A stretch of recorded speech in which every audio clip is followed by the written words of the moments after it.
Hey, here we are. It's On the Rocks, and I'm going to be your host tonight. I'm Jamie Wilson, and cheers to you guys. It's a pretty groovy Wednesday. It's been pretty groovy week so far. The rains have come.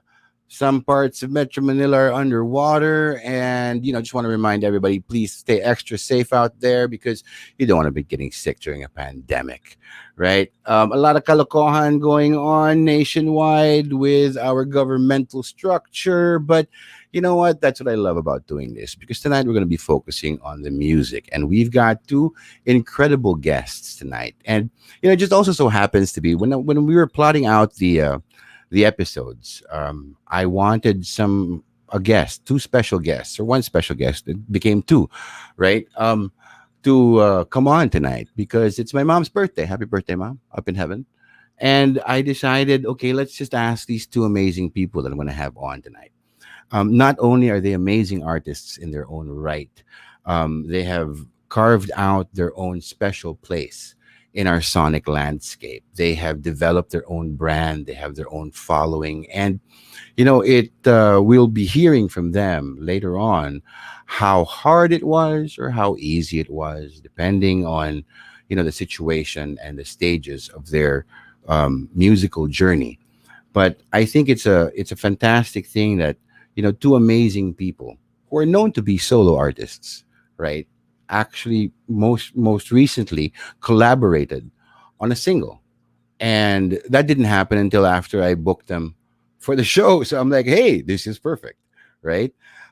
We have two amazing artists. One has a love for rock and glam rock and guitars, and the other one is more jazz, more sultry, more strings and horns and orchestration. But nonetheless, some of the songs that they've written have actually touched me, have moved me, and listening to their body of work in preparation for the show just amazed me. Their songwriting skills, how they put it together, and when you stop and think about it, they just put it together themselves. And of course, I'm talking about Nino Alejandro and Nicole Asensio. And these are two amazing artists, and they just so happen to be two really good friends.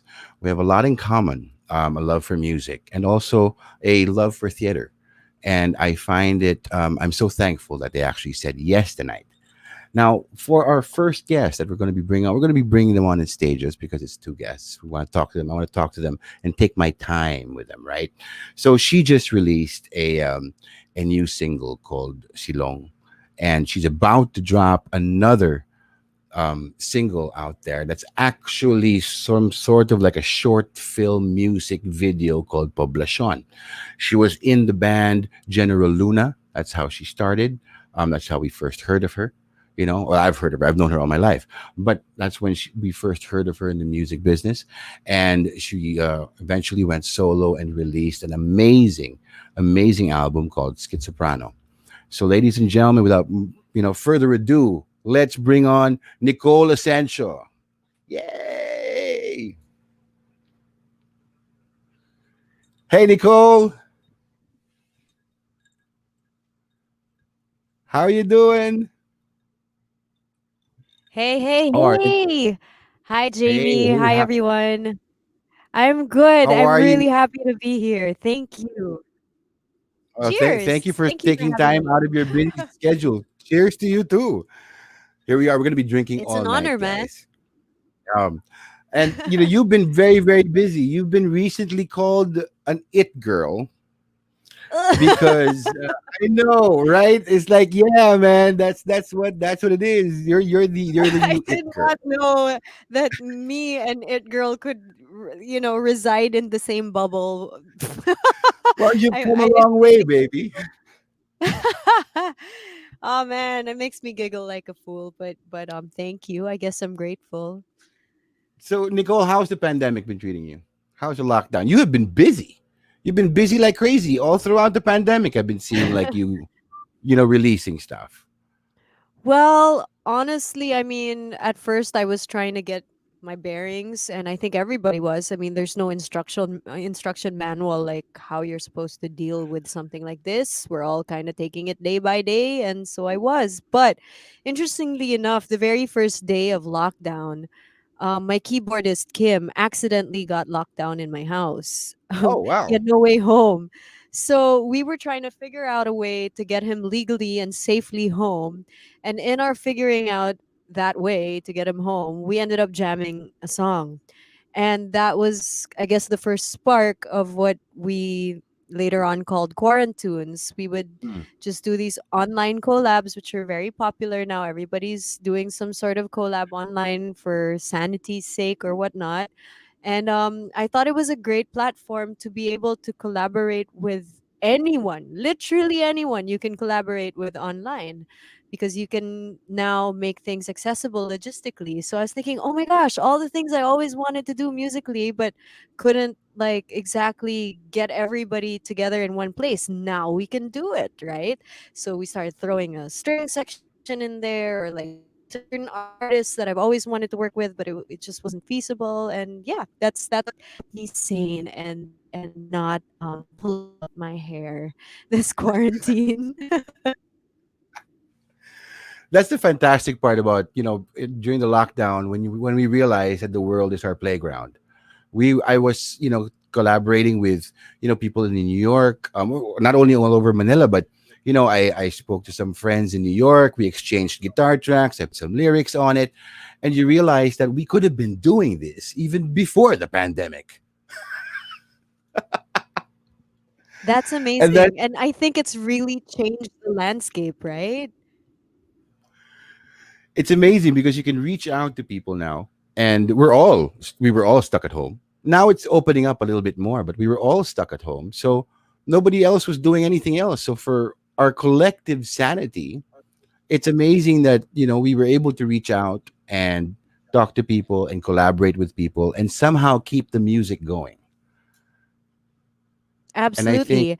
And there have been sorry right, yeah, there have been opportunities to use these collaborations to do benefits and causes, and that's the best part. Like, we were able to do something we enjoy with people we never dreamed of doing it with before, and then do it for a cause pa. So that for me was like, wow, okay, why not? Let's do it. Let's keep doing it. Let's never rest. Let's not sleep anymore. So yeah, that's, I guess, a good thing that came out of it. all right, so let's go back a bit ways, because like I've been listening to your stuff, and I'd like to touch on General Luna for a little bit. You have your first and your second album, but I heard from a little bird who shall not be named that you had a different name. You guys were not planning to call yourselves General Luna.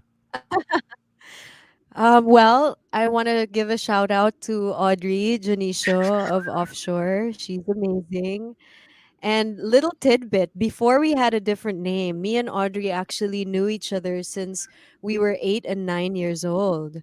Huh. That's how far back we go. We were gymnastics teammates in Club Gymnastica, and we competed in Singapore together. But Wow. Audrey was so much better than me. She actually continued on with her gymnastics career, and I quit because I wasn't very good at it to begin with. But that's the first time we met, and it was only many years later when I learned she played the guitar. And me and Mark Lopez of Trinidad, who also plays for Nino Alejandro, were trying to put together an all-female band. Audrey was mentioned, and I gave her a call, and we put it together. So yeah, we assembled as friends first, got to know each other, did a little jam. But on our second gig, where we had a different name, some people were watching who were connected with Warner Music at the time. And those guys pretty much signed us on the spot, and we were really unprepared musically and life wise for it. But we jumped in with a name called Blue Balls. And yeah, that's not That the takes best care of name your for an marketing all right female there. band. I'm sure it'll piss off a lot of guys, but we were young and fearless, and might I say stupid. right? It was I think terrible, but that's the crazy stuff we did back then. It was a different life, and we really lived it. so. You were saying that you weren't really prepared musically. Yeah, there's a lot of comments here. Like, yeah, you had me at blue balls. Yeah, I mean, I think it's a beautiful name. I think it's an awesome name that takes care of your marketing right there. You know, but so whose idea was it to name you General Luna?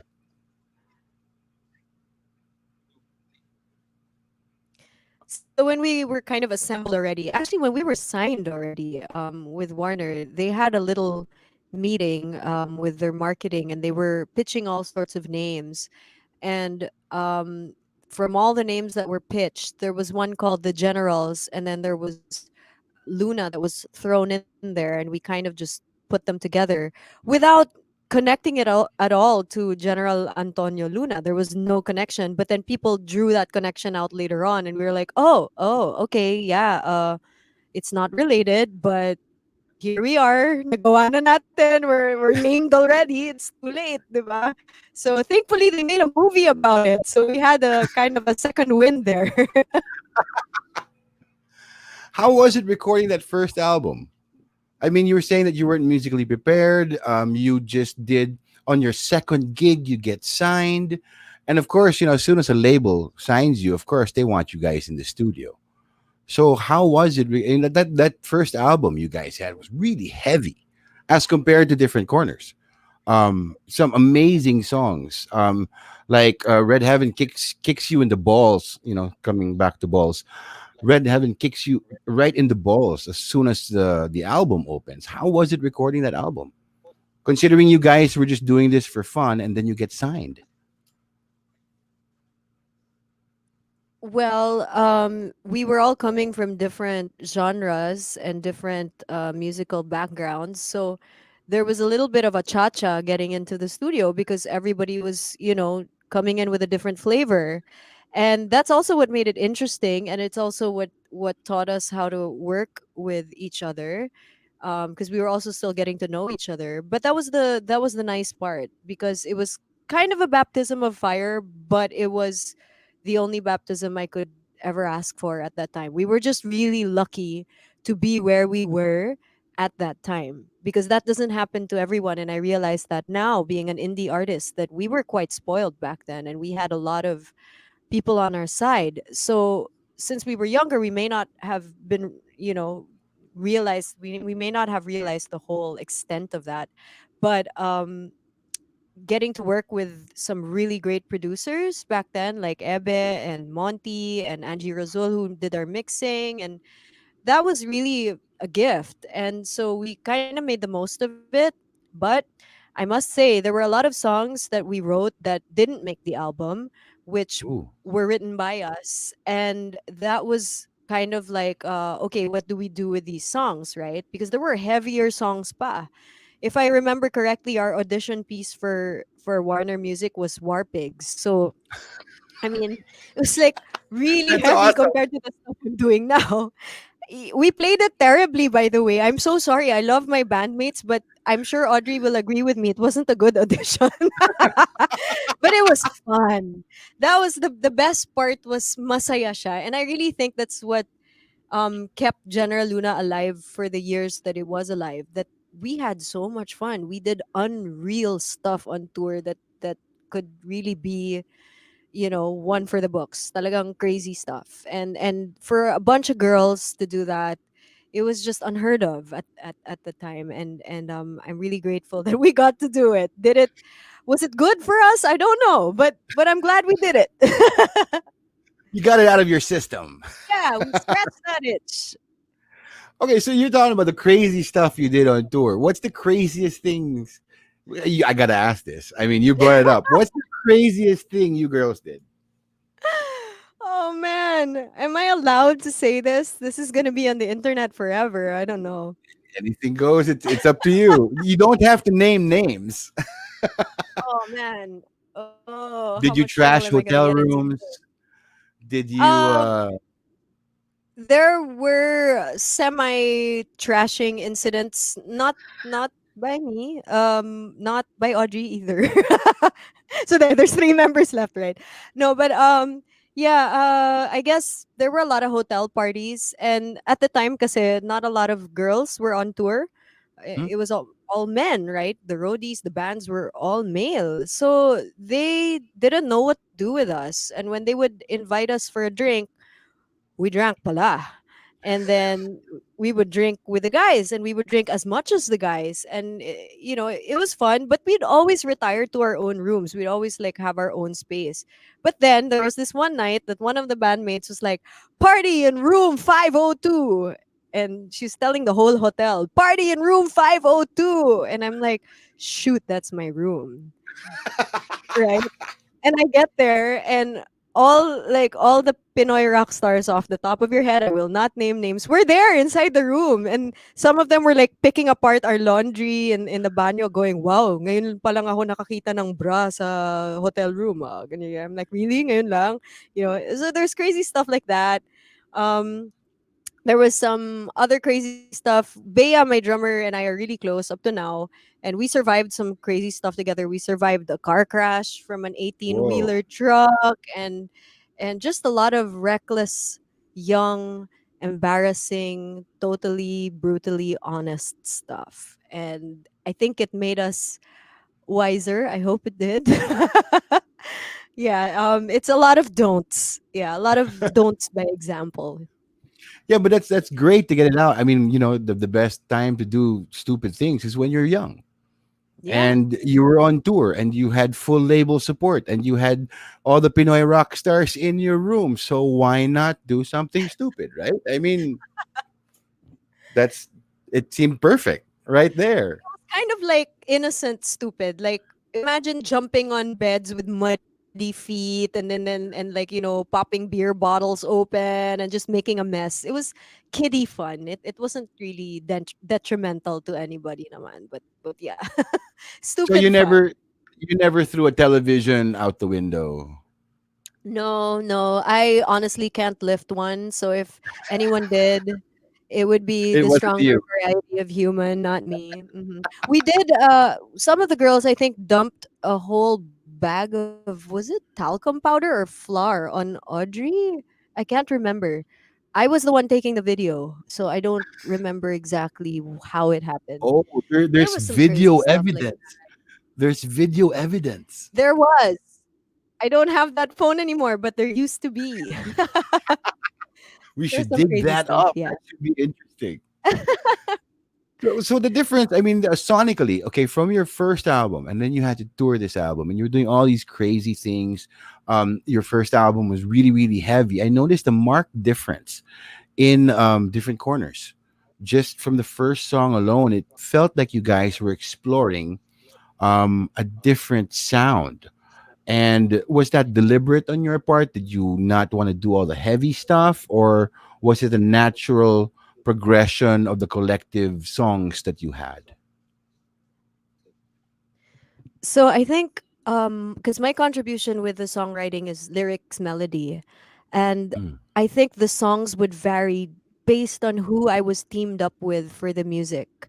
So for example, I wrote Red Heaven with Audrey and Atticus King. So Atticus, if you don't know him yet, he's quite a heavy lick, yeah. heavy riff guitar player. That's his taste. Odds has, the deep, chunky tone. So when you combine those two, you get that kind of song. With Different Corners, that track I wrote with Bea.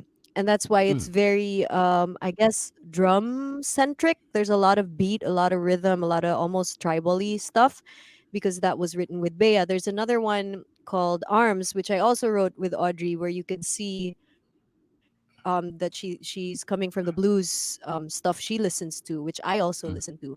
And then there's a lot of like riff heavy stuff.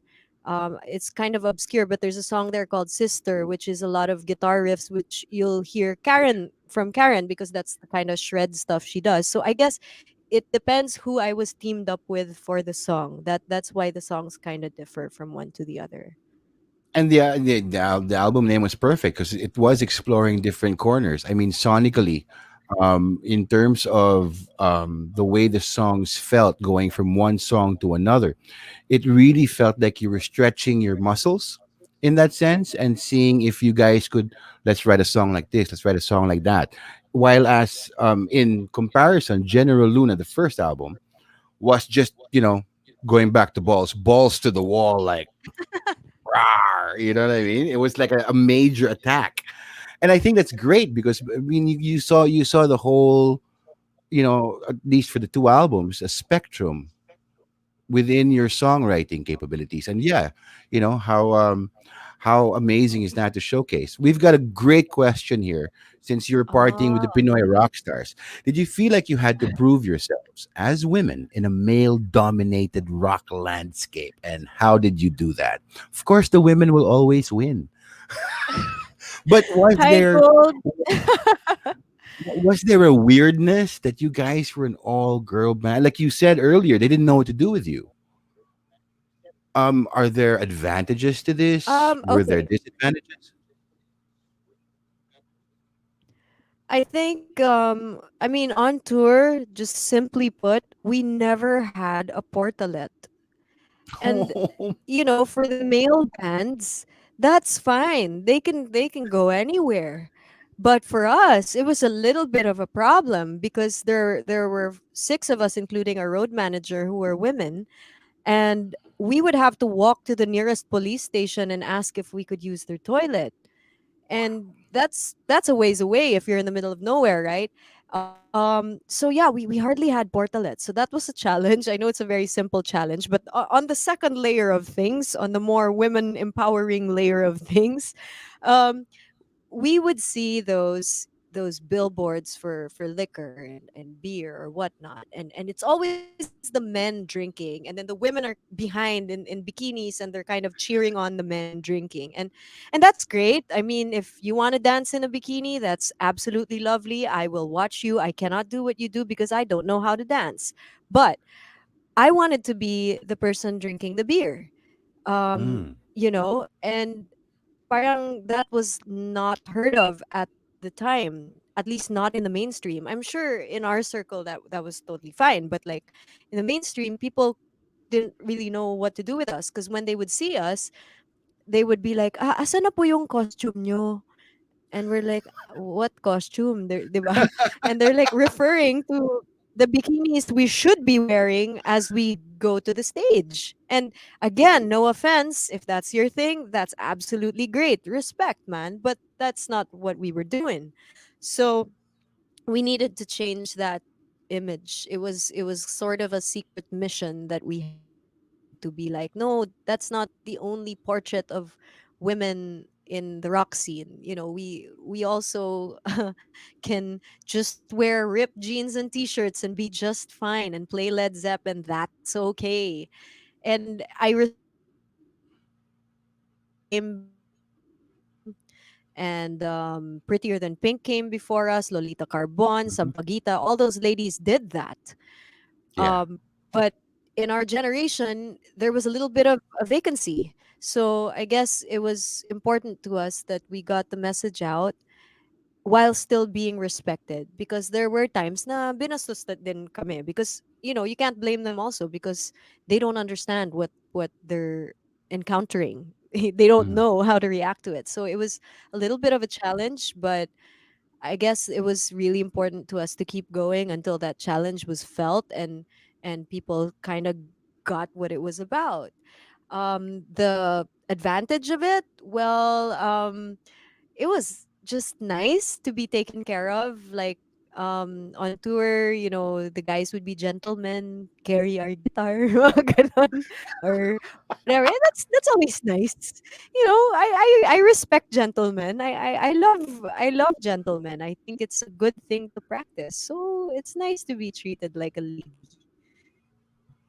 That's fantastic. And if you guys have never encountered General Luna live or even them individually, I can vouch from firsthand experience that they can outdrink any man in the place. And I was one of those people who, eventually ended up under the table because hindi ko na kaya. So definitely, I mean, thank you for paving the way for you know rock and roll for women, man. I mean, seriously, because you guys broke the mold in that sense. If we're presented with something new, then I guess as an audience, we would have to learn how to behave and respect you for the music, for respect you for the performance, and I think that's fantastic what General Luna did. Oh, oh, we just lost her. So yeah, it's imagine. Okay, there, we're Thank back. you. Yeah, Thank so that's I think you. that's fantastic. So after two albums, um, you decide to go solo and explore your sound. And I'd like to talk a little bit about Schizoprano. Am I saying it right? Schizoprano? Yeah? Am I still there? Come on, internet gods, work with us. Um, Hi, with I'm still Schizo, here. there we go. Kapit lang. Can you hear me? Sorry, sorry. Okay, kapit na. It's okay. So Schizoprano, Yes, I can hear you. I think it's a fantastic album. I think it's talk about spreading your wings and stretching your musical muscles in that sense. What does the word? How did you come up with the word schizoprano?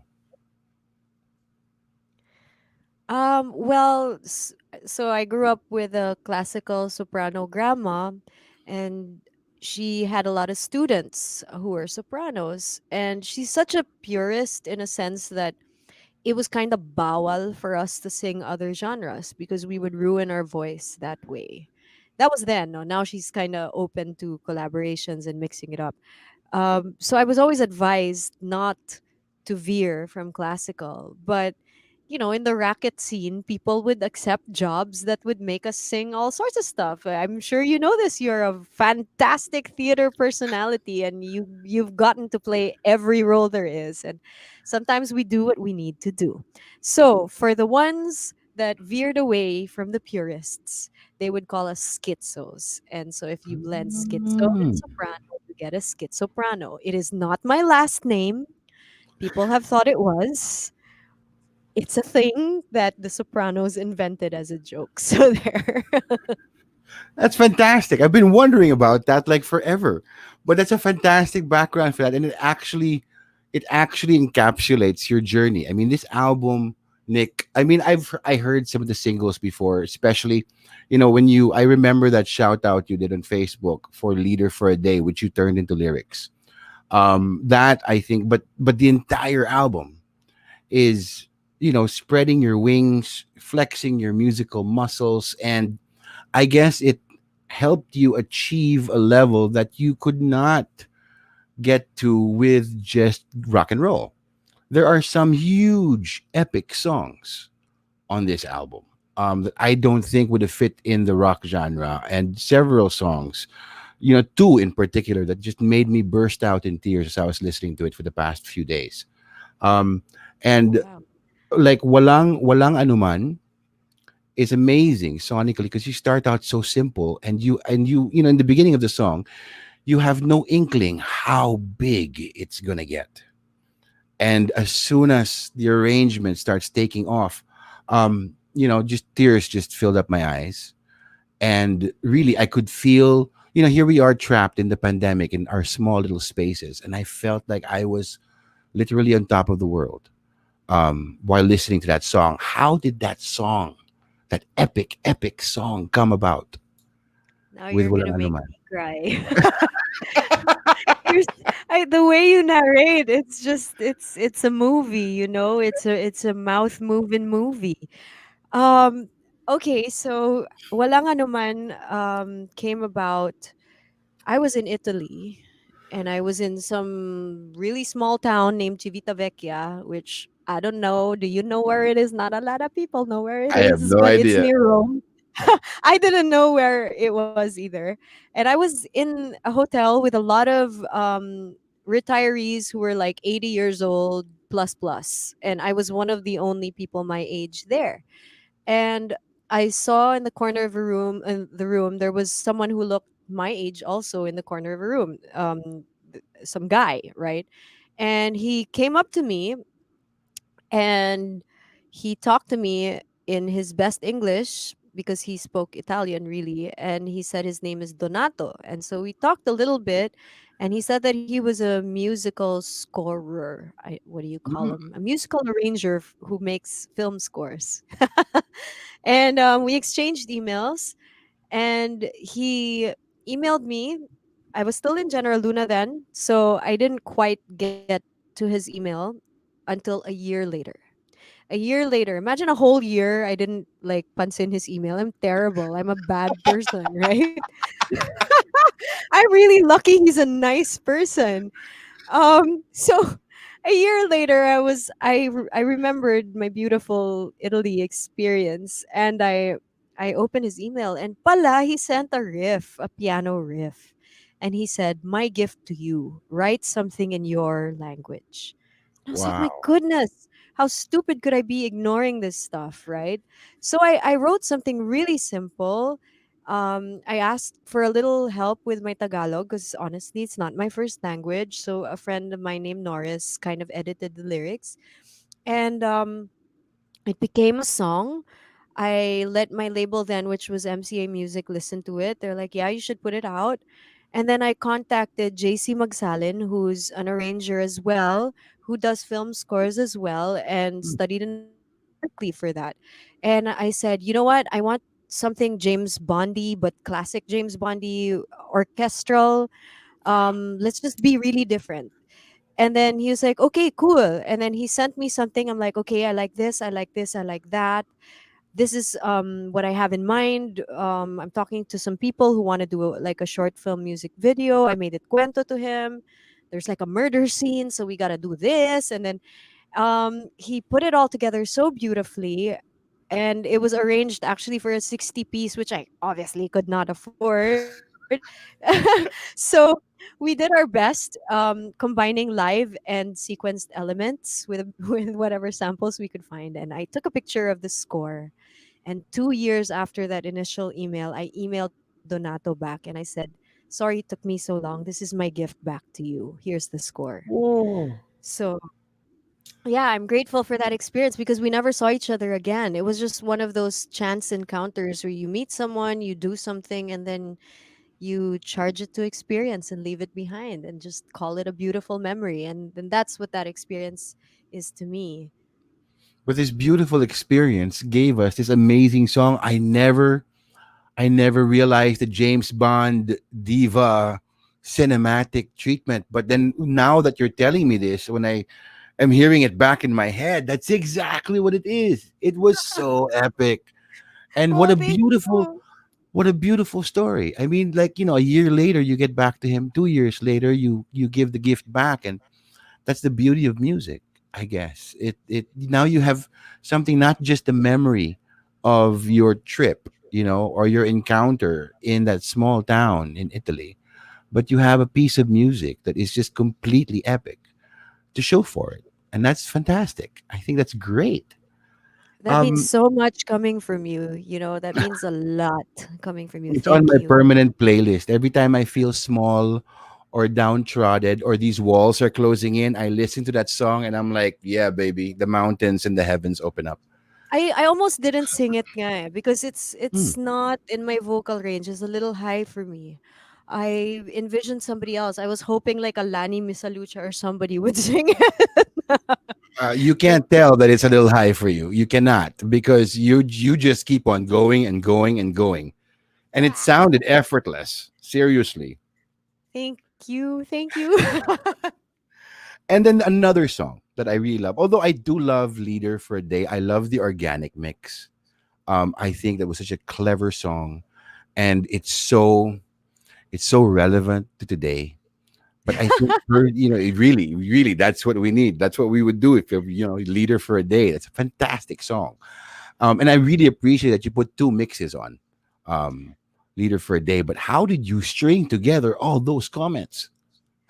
I mean, I'm that was a lot of grateful people comments. commented at all. I mean, people gave suggestions, but obviously I had to work with a rhyme and a meter, so I had Yeah. to paraphrase it and rewrite it. The first line came from me, and I kind of started it off, and then everything else was from suggestions. I think the first line was, if I was leader for just one day, I'd build a city free of hate. I'd tell the people, drop the cross off your back and use the wood to build your new estate. And kasi that wood line was inspired by Tom Waits, because I love Tom Waits. Hmm. And he has this song called Come On Up to the House, I think. Yeah. I like that song. And B, I think people were complaining so much at that point.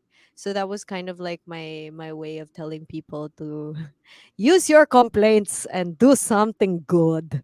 Yeah. Yeah. Do something about it, right? I mean, The that's rest still of it was happening just today.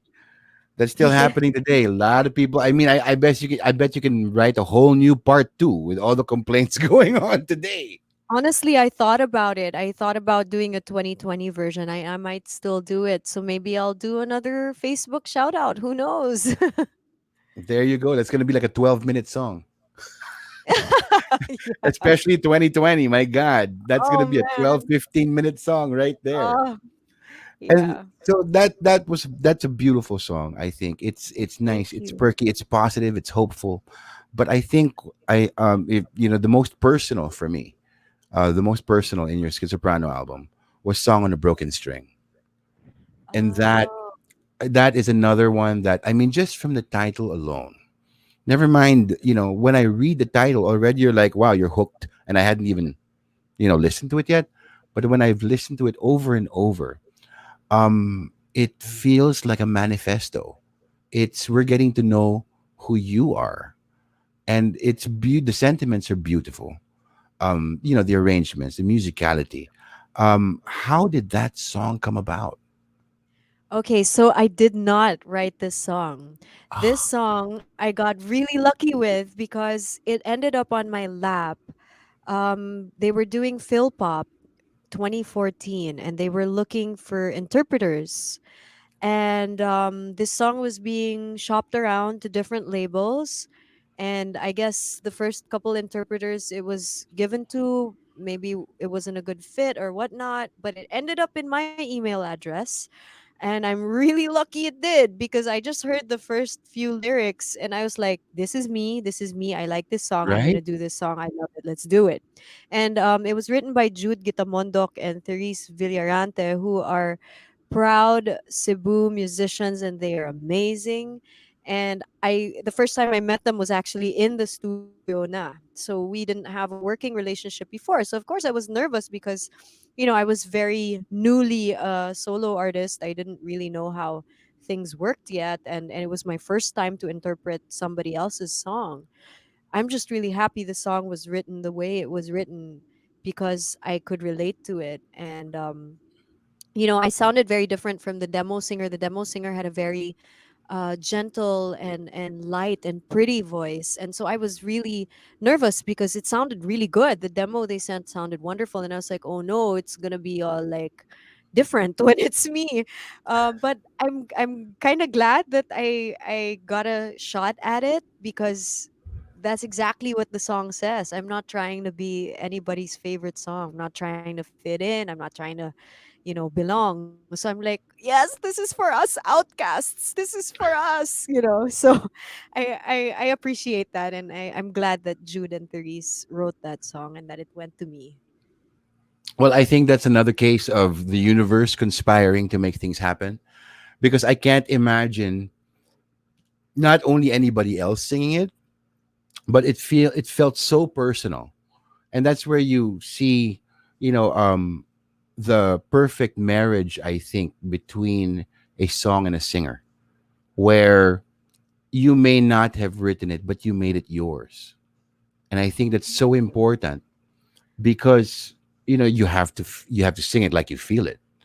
And I I'm just blown away by this marriage of collaboration with two songwriters, and it just so happened to land in your email. That just blows my mind. Thank you. I'm really grateful it did. I mean, I would fight for that song. If that song was gonna be taken away from me, I'd be like, no, no, no, no, no, no, no, no, no. I like this song. I want this Oh, song. And I'd back you yeah, up. I'd be right there behind you going, "Don't you dare take the song away from her, because this is the song." oh, that's why I love you, man. I mean that just blows my mind. And seeing your musical journey from Schizoprano, right, and your quarantunes that you're doing, how did Silong come about? Oh, that was a long process. I mean, Silong was written many years ago in English with my keyboard player Kim. Mm, And that time, my dad had just passed away. So mm, I had put a lot of pressure on myself to distract myself with work. Like it wasn't easy because straight after he died, I was rushing in and out of gigs and I was just a shell of a human being. I had nothing inside, but I was like doing what I could to stay upright. And I thought that was the normal way of grieving. I thought that was what you were supposed to do. I thought putting pressure on myself to be an artist and create and put something out was my savior. And I was so wrong because I didn't allow myself to grieve and I didn't allow myself to heal. And so putting that pressure on myself to create actually gave me writer's block and mm, made me frustrated and depressed because I was like, why can't you create? You're useless. That was the thought in my head. When I learned to just sit back and relax and chill for a while and deal with things life throws your way, it was only then that I started reaching out to friends again and said, hey, tara jam tayo. Slowly come out of your shell. And Kim came over and jammed, and the first four chords na nilatag niya sa piano, I sang the melody. Tapos na actually yung kanta. That was done. But then when I started writing the lyrics, ay, pangit, not good enough. Tapon. Then I'd write another draft. Ay, parang no. And then I wrote like 5 drafts and I hated them all. So I threw them all away. It was years later I met a member of the Philippine Madrigal singers named Ichiboy, who I've never worked with before. And he came over and he said, "Let's write." And I'm like, "Okay, cool. What do you want to write about?" He's like, "What's the one of the most painful things that's happened to you?" So I told him my grieving story about my dad, and he told me a little bit of his life that he was estranged from his son. So in essence, he lost somehow a son and I lost a father. And so we're like, this is it. This is our story. Let's write about it. I was like, "Well, what's the one thing that saved you from this loss?" And we both agreed that it was really finding faith and taking shelter, which is what silong means, in God's promises that saved us both. And so he wrote the lyrics. I loved the lyrics. I barely touched them. I just made a couple edits and threw all memory of anything I ever wrote on that song out. I was like, blah, you suck. Okay, let's get this guy's lyrics in. And got the band to come in, and we were in a 10 square meter room, and there were 10 of us. We picked 1 square meter each, and we jammed the song, and whatever we jammed, that's what we took to the studio, and then we just added more instruments as we went along, and that's how it went. that's fantastic. I miss your dad tremendously. Oh, I mean, to those who are watching tonight, I've known Nicole like since she was a child. I actually hung out with her dad and her mom, so I'm actually grateful that she's not calling me Tito Jamie on this show. I Um, was going to, but I was like, no, it's his show. I might like, I might get cut out. Like all of a sudden, wala na ako sa show. But yes, out of respect, I might call him Tito Jamie. But in all reality, he was one of the greatest friends of our family. Like my family loves Jamie so much. oh, Don't call thank me you. Tito. That's a Cherie So, line. yeah, see right there. And speaking of Cherie, here we go. All right. When news of the new single Pablo Shon came around, and you had your teasers and your the making of, which I've watched about. I've watched these things on YouTube on your channel. Your collaboration with Chito Miranda, and I was so confused until I started reading the articles about it. Is it a film? Is it a soundtrack? I was so confused because you had Sherry Hill there, you had you guys there, you had the music there. So what's going to happen? I was so confused, and I had to I'm also actually start. confused. And I had to start reading the articles. And you know what? It's funny because I mean, you lived in Poblacion. I loved the development of Poblacion until it got too much for this Tito. Because I mean, walking through Poblacion, when there were just a few bars there, it was great because you could actually go to a targeted bar on any given night. But when all Oh, the I bars remember turned our nights in Handlebar were fantastic. That's where I'd see you all the time, and you would rock that stage like no other. Move over, handlebar, Jim Morrison. I lived crawling distance from Me handlebar, too. Me right? too. And Yeah, we and were neighbors. thank God I never got run over when I was crawling home. Um, but Poblacion, your new single that's coming out in what, 2 more days, right? We've got 2 more days Yeah. before you hear it. How was it collaborating with Chito Miranda? How was it? What is it? Is it a film? Is it a short film, an indie film, a music video? Is it a musical? I don't know. Can you tell us more about Poblacion? Because I don't know what to expect, man. Oh, I also don't know exactly, but it started out as a bit of a narrative. It was almost spoken word actually, because my Hmm. friend Norris came over and he kept saying these words over and over again. He was saying naglalakad ako nung isang gabi nang madapa ako sa isang tabi. Pinulot ko ang 25 sa tabi. He was going like that and I was like, "What is that?" And then he started humming it and he was basically being a character and I'm like, I'm digging this character. You just walked into my house and you're all like in character. What's this, right? And so I'm like, so I put on my character and I was all like, sandali, teka lang, patambay dyan sa tabi, pa gin and tonic ka naman para pampatawid, And we were just talking in character for most of the night, and we're like, you know what, this should be a song, and I'm like, it sounds almost musically because this is not really what we do in a rock song or even a jazz song.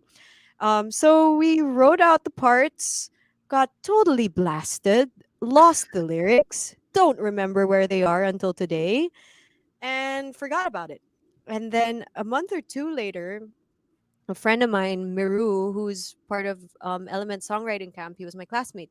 He came over and he was like, "Hey, what are you working on?" And I just heard the whiskey hit his glass, like that pouring sound and the thunk of the cork, and magically I remembered all the lyrics. And I was just like, Wow. naglalakad ako nung isang gabi, nung madapa ako sa isang tabi, pinulot ko ang 25. And he was like, "Wow, what's that? Tara, gawa tayong song." And so we wrote it, and we were talking about who should be the male character, like who could interpret the song.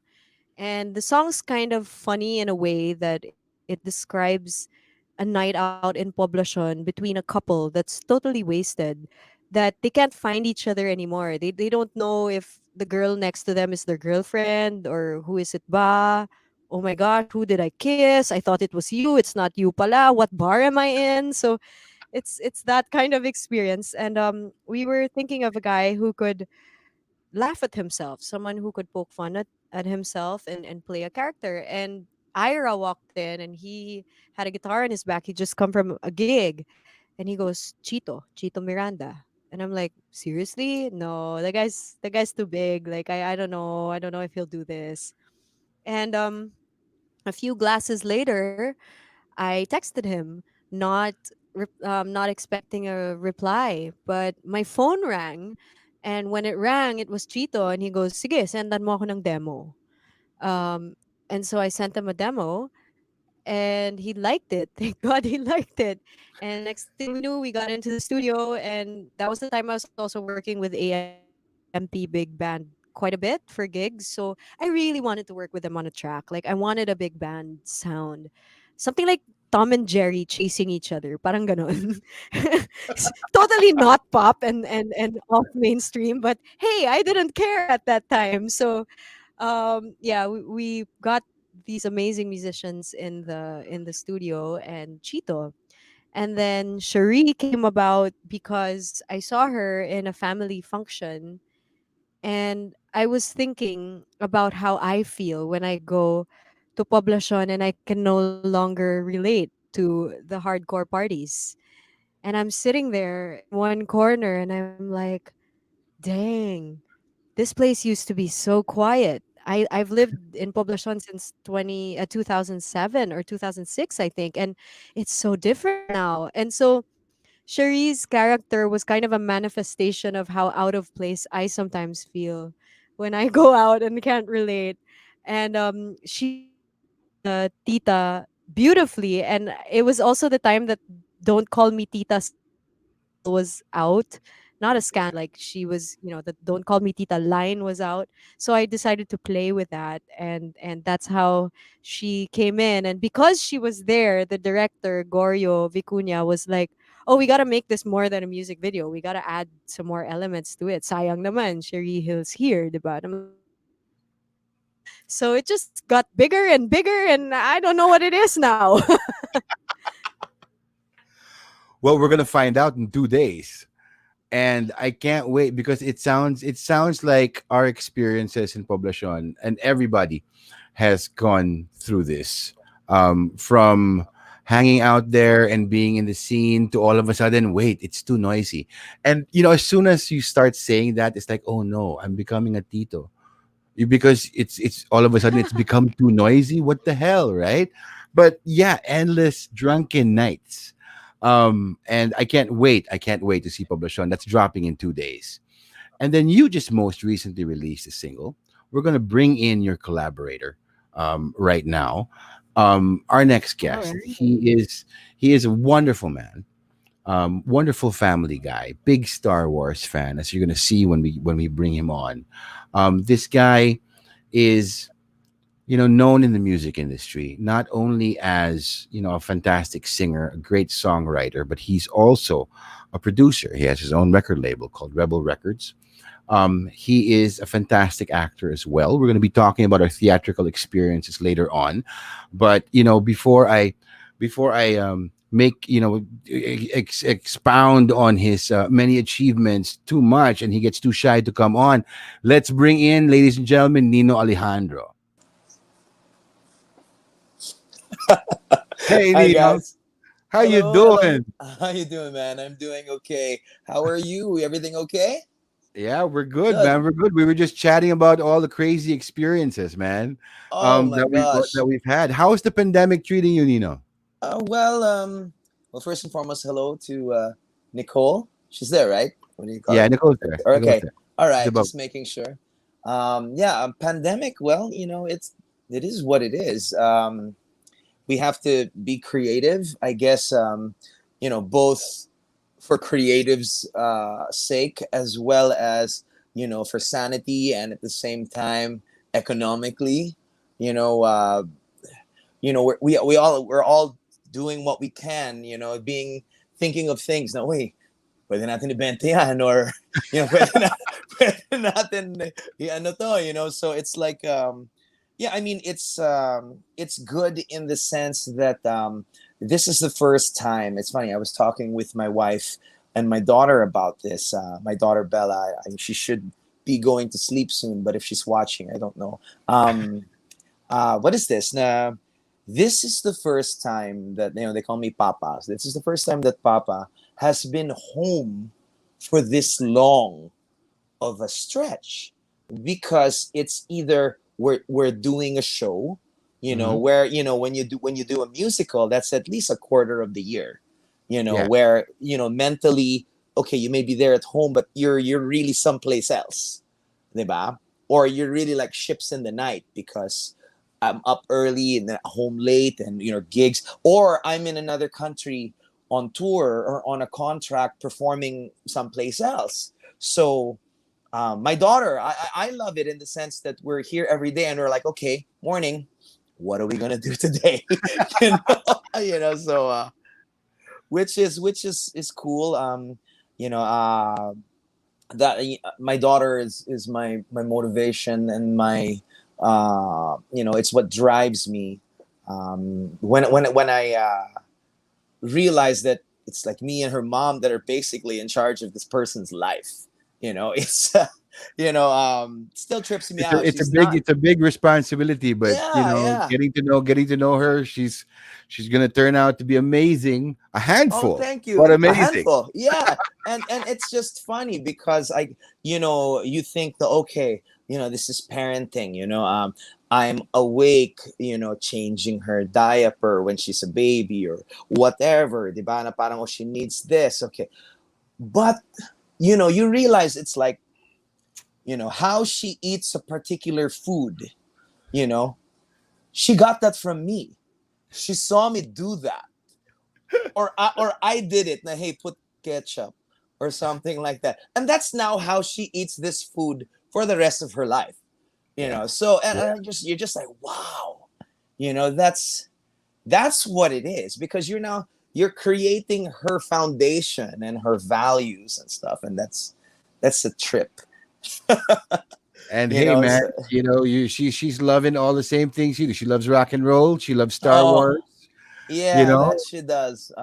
She's a big Star Wars fan, and she's into her own things. We don't, despite me and Michelle forcing our things on her, like Star Wars or Harry Potter or whatever. She still has her own things, which is cool. Some of the things that she and her friends are into now, hindi ko talaga magets eh. You know, you know, it's I grew up. You grew up in a time where it was like, hey, this is rock and roll. It's fun, parang, and it was clear. It was like, oh, I'm gonna play this guitar because I want to impress this girl, or yeah. diba? Or I want that was what we were about. Now it's like, oh, they're some of the things they do. They're like on their iPads. They're creating like some really creepy things, or I'm like, what is that? I'm just creating this thing, Papa, and I'm like, okay, you know, Yeah, okay, hey, man, edit video. They can do like all sorts of stuff. yeah, We were yeah, yeah. back in the day. We were like, Oh, what? You don't have to go to a studio. You can yeah, do that on no, an no, iPad. grabe, diba? It's like for the kind. She's like on her iPad, and she's like, editing video and animating stuff, and it's like these, kind of scary looking anime characters and stuff, and you're just like, okay, I was never really into anime, so sorry for all the anime fans out there, but nga, parang I'm like, okay, I'm trying to understand it, accepting that I probably won't, but I'm like, okay, as long as you won't go to jail, you know uh you know That's all it boils down to. Please don't land no, in jail. seriously, it's like, you know I just I guess if I guess I'm doing my job, as long as I'm not creating a criminal or That's something. So, true. That's true. Well, you have created a wonderful human being, and I oh, can't thank wait. you. I can't wait to see how Bella develops, and Oh then man, we're gonna thank be, you. and then we're gonna see her out in the bar, and we're gonna be the old fogies going, "Oh no, look at your daughter. She's running around. Who she I know. with?"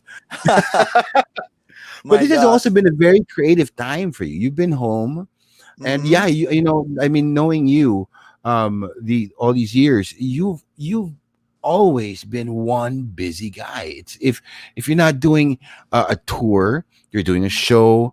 You have your corporate events, and you're also Mm-hmm. producing music. You're creating minus ones. I Yeah. mean, your home studio. I remember Mm-hmm. the first time I saw your home studio, and that made me ask you, could you adopt me for a while, because your home studio is amazing, and you just thought, no, because you're probably gonna play with all my Star Wars figures, and I'm like, yeah, that's part of it. but there are it's the there are the ones that you can play with, and then there are the ones that Bella and Michelle are like, why did you buy it if you're never gonna open it? that's exactly what I asked you. It's like, come on, you gotta open the box, you gotta I set them was like, free, because I we've all was seen Toy Story. You know what yeah, happens when the toy doesn't get played with? yeah, They're I do. trapped in the box. It was so funny the other night. Have you ever we let Bella watch? Yeah, do you ever watch the movie from like 1998, Small Soldiers? Did you Yes. ever? Right, with Yes, when their chips malfunction and they started yes, because independently. Yeah, yeah, this was they're like fantastic. military chips in these toys, right? And then you had So the gargoyles, who are yeah, actually yeah, the no, good guys. the Gorgonites, The the Gorgonites. The Gorgonites, Gorgonites. yeah. Yeah. And remember, it's played by Frank Langella. He plays, it's amazing. And Bella watched it, and parang she was just like, "You see, your toys, Papa." And I said, if Papa's toys came to life, that would be a little scary, That would be a little because scary. that would be something. But going back to what you were saying now, the I guess I feel that when I'm sitting still, I'm not, I don't feel, I feel that I'm not being productive, that I feel that I'm wasting time, or I'm not being responsible. Um, I've you know, lived a very colorful life as well, where it was, basically it's hustle or die, Yeah. Yeah. it's parang what it is it's like it's kind of what you when you asked me to to come on to your show, you were it was kind of talking about family legacies and stuff like that you had Mhm. mentioned to me. And Mhm. one of the things that I always tell people when I get asked about it, or when I do my streams, on Kumu. Am I allowed to say that? Or Yeah, sure, yeah. yeah, okay. You've got It was you just hit 40,000 followers, right? yeah. Well, On thank you, Kumu. thank you, That's fantastic. thank you, thank you. It was I always tell them you know, um, just because, let's say you have a famous last name, Mhm. diba, or it doesn't automatically mean that you're in the lap of luxury, or it's like, for example, it just means that someone in your family hustled, hauled ass, and made something of himself, which who my Tito Haji is. I respect him, idolize him all my life, but my family was we were an immigrant family in the US. My parents worked two jobs, hardly ever see them, and I'm the eldest of four kids, and so it's like, what do you guys want to eat? Or, let's see what's in the let's see what's in the cabinet. And so it's hard. You still have to, if you want something, you have to really go out and hustle to get it there. So And that's ako, and you've been doing that for a long, I mean, like ever since I knew you. You disappear from the country for months at a time. oh yeah. And going through the touring life, Hmm. playing shows, Hmm. but you have a huge following in Japan. Oh, thank you, And you've thank got you. like really good friends. I remember we were in rehearsal one Uh-huh. day. I'm not sure for what play it was, and you got a Uh-huh. phone call, Hmm. and it was my biggest surprise. And I'm like, Nino's talking Japanese. What the heck is going on here? Like, is this another role? Is there a Japanese role in this play that I did not know of? But you spent Hmm. quite a lot of time there.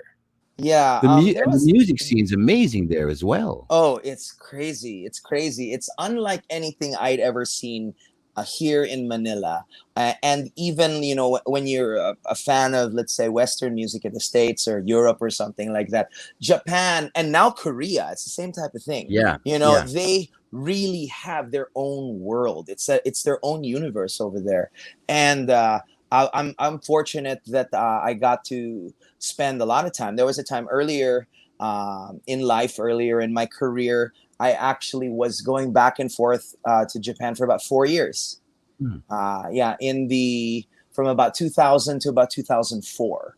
I was going back and forth. I'd spend 3 months there, come back here. There was one time I spent 6 months there, came back here, and just doing that. And that was actually a big, crossroads in my life. That was when I kind of, when I first entered entertainment music. It was in 1995. Mhm. I put out, as you've heard, a couple of pop albums. Yeah. I'm very, very proud of that stuff. No, it's That great. was, yeah. It's great. It's great stuff. I mean, Uh-huh. the songs are Uh-huh. amazing. But then, Hmm. the The landscape of the music hmm industry back in the Yeah. day, with Hmm. your like the electronic Oh patches yeah. and Oh yeah. the Oh yeah. weird sound. I mean, like I bet we were just discussing this earlier. I mean, what would you love to re-record? Because those songs are fantastic, man. I don't know. Um, Probably at least all the songs that I wrote. I think that would be a fantastic way to see like how you have matured as an artist when your first entry in 1995. I Mhm. mean that was on 2-inch tape. Wala pang digital nun. Walang digital nun. I mean, one of the things I'm most proud of is that it's so funny. I have all these like millennial and hipster friends. "Oh, I don't get the vinyl," and I'm like, bro, I'm on vinyl. All right. In 1995, my first two singles were on Yeah. vinyl. So I have it's back here. It's back there. That's my vinyl back there. Oh, And that's I have fantastic, some. man. I'm on 45. So I said, don't listen to it. Don't listen to the arrangements, but just look at it on the wall. It looks cool. You know. Just you know being a songwriter, being a singer, how it started was Rachel and I, my cousin Rachel, we're my Yeah. not sister. My not sister. I just have to make that clear because a lot of people, it's common Yeah. misconception. Yeah. Diba? Ah, kapatid mo si Rachel. O, dad mo si Haji. And I'm like, no po. Tito Haji is my dad's brother. Diba? Rachel is my cousin. Minsan sila pa yung ano, de, kapatid mo yan. Kapatid mo yan. They're telling you who They're you're telling related to. me. And I'm just like, you're the producer of this concert at wala pa yung balanse ko. Sige, kapatid ko siya. Sige, if you say so. Kapatid ko po siya.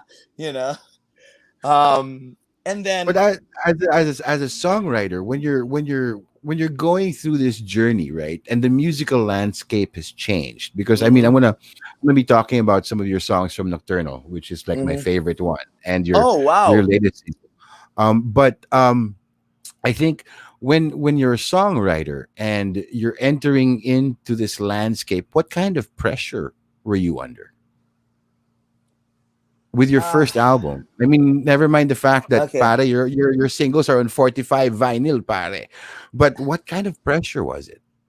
Well, um, I was 19 when I put out my first single, and I remember there was a lot of hype from my record label at the time that they had signed me, and they were like, oh, this is gonna be the next Alejandro, and it's gonna be like Haji and this and that, and this is the plan. So the young, excited, naive part of me was like, Hmm. oh my god, this is it, this is the dream, this is the shot, Yeah. diba? Yeah. And the other, you know, maybe 44-year-old side of me, you know, was going, whoa, do you know what they're saying about you, what they're calling you, what they're expecting of you? It's like they're expecting you to be like the next Haji, which is, the man is an icon, a Yeah. legend, so um, when I think about it, it was double-edged sword. Double-edged sword. Because it's like I'd come in there and yeah, it would open doors. It would open doors. But at the same time, it kind of put me in a box Yeah. because it's like this is what they expected me to be, because uh, I'm so happy how people have taken things on themselves and stuff like that. Because before it was like if you're a guy, there's a mold, you know you're gonna be like Haji, which is amazing because I think he is the mold. All Yes, right, I think he so is the most, you know man. so We don't have another Haji Alejandro, man. I no, mean, so and you can. It's impossible to actually fit into that mold, man, because it is. He's Yeah, so it's like, from him, then it kind of broke out into two sides. You're either gonna be a balladeer like Martin, oh diba? Or you're gonna dance your ass off like Gary V. Two amazing artists that I look up to. But I yeah, remember having this conversation with the head of the label when I was like 18 years old, and then like, Martin ka ba o Gary ka ba? And I'm like, I don't know. I was like, I can I be both, or can I be whatever? I said those guys have all influenced me one way or another. hmm Then they're like, okay, we're gonna make you, you're gonna have your ballads that are gonna make the girls swoon, and then we're gonna have some songs where you're gonna dance. And I'm like, okay, whatever it is. And then they're like, this is how you're gonna sound, this is how you're gonna look, you know. Wow. And I couldn't wear this shirt. Yeah. It's funny, you were in a show called Rock of Ages. Yep. Okay. What is it? Drew becomes who? Drew becomes not Wolf. Not Wolfgang, the other one. The other yeah, one. the guy, the Jazzy J or something. yeah, like yeah, that. yeah, with two Z's or something like Yeah, that. yeah. You know what I mean? I mean, that's a bit extreme, but it was kind of like that. It was kind of like that. It was like, It must have been terrifying. a little bit. I mean, because it's like, oh, I'm a songwriter too. Let me get my guitar and let me show you these songs that I wrote. Diba? I remember on the first album, I wrote 3 songs out of the 10 songs. Mhm. And they were all English. Even up to now, mahina yung Tagalog ko. But I wrote 3 English songs, and I was hoping, maybe, we can put them on the album. And they're like, Sigaw, we'll put them on the album, but we're gonna take away any kind of guitar sound, and we're gonna put this techno beat with this, the different, and then you're gonna do this and you're gonna do that. And ako naman, I'm 18, okay, so we did it, and it was great. And we toured that, and it was, I toured all of these, schools and campuses and stuff, doing that stuff, experienced it, and I'm like, there in my mind, I was like, okay, this is me, kind of, I got the opportunity, so I wanted to do it, and You're making a name for yourself. yeah, it was, I mean, some of the songs I liked more than others. Mhm. There's a great question here again from Gold. Mhm. From Gold Soon. Would you say that you've broken out of that Haji box? What did it take to find your own identity as a musician? Yeah, fantastic questions, Gold. That's a great question. Um, Well, you're what do you wearing a call it? Def Leppard T-shirt right now, so that's the first sign, right? Yeah, I mean, yes, for the right reasons, and no, also for the right reasons. Yes, in the sense that I have experienced so many different things, that in a way, with how I lived life, I was kind of forced to really find myself, and fast. Yeah. I'd have to say, going to Japan, dude, all those years I spent in Japan were very, let's say, experimental for me, because this is the stuff I used to listen to on my Yeah. Walkman as a kid before they told me, to cut your hair and put this on and start dancing and stuff like that. So I'm like, okay. So when I went to Japan, the reason I left, I had I kind of burned out a little with things here in Manila and entertainment. So I had, the falling out with certain people and stuff like that. And so I was like, I just want to change. I just want to get away. And I remember I called up a friend who was in Japan. All right. A friend of mine, a white guy in the military, but he was now expat living there.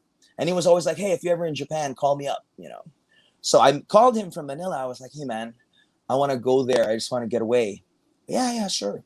So I go there, and I never told this white dude what I did.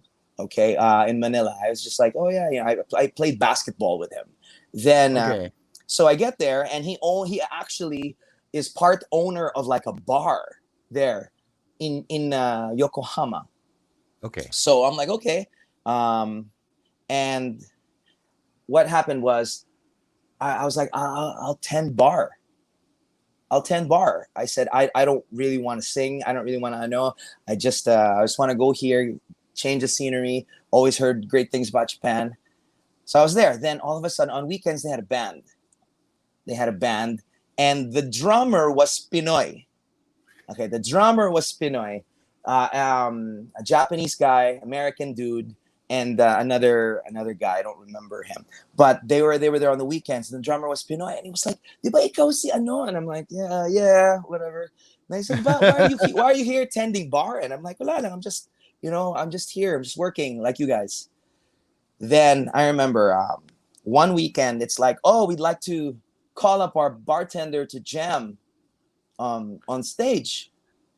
And I'm like, I have my apron on, and stuff like that. And I'm, I took it off, and I'm like, and then the American dude, it's funny. His name is Ron. He's like, "You're gonna sing?" And I'm like, I guess so. He's like, "Come on, get up there." They called you up already, so you gotta come up. Yeah, he's like, "Come on, get up there. Let's see what you got." And I'm like, "All right." So I'm like, "Am I gonna play this shy? Am I gonna play this whatever?" So I remember, and then this band, they were an 80s rock band. Yeah. All right. So they were like, "Sweet Child of Mine," and I was like, "Of course," but I've never sang it. I said, I know like Pop, Color Me Bad, because that's what I'm having to sing in my career and stuff, having to sing a lot of the poppy type stuff. They're like, "Come on, man, sing." I'm like, "All right." So I sang Sweet Child of Mine with the band, and it was high as heck. All right. Yeah. Because my voice wasn't used to singing that type of music. So I did it. And then I remember I had once you're a performer, that. Hinahanap mo diba? And then the moment you step up on stage and you hold the mic, and then that anticipation right before the music kicks in when you're looking at the audience, and then the moment you connect, yun na yun, diba? So at the end, and then I remember that Ron came back to me. He's like, "Hey, you're not half bad."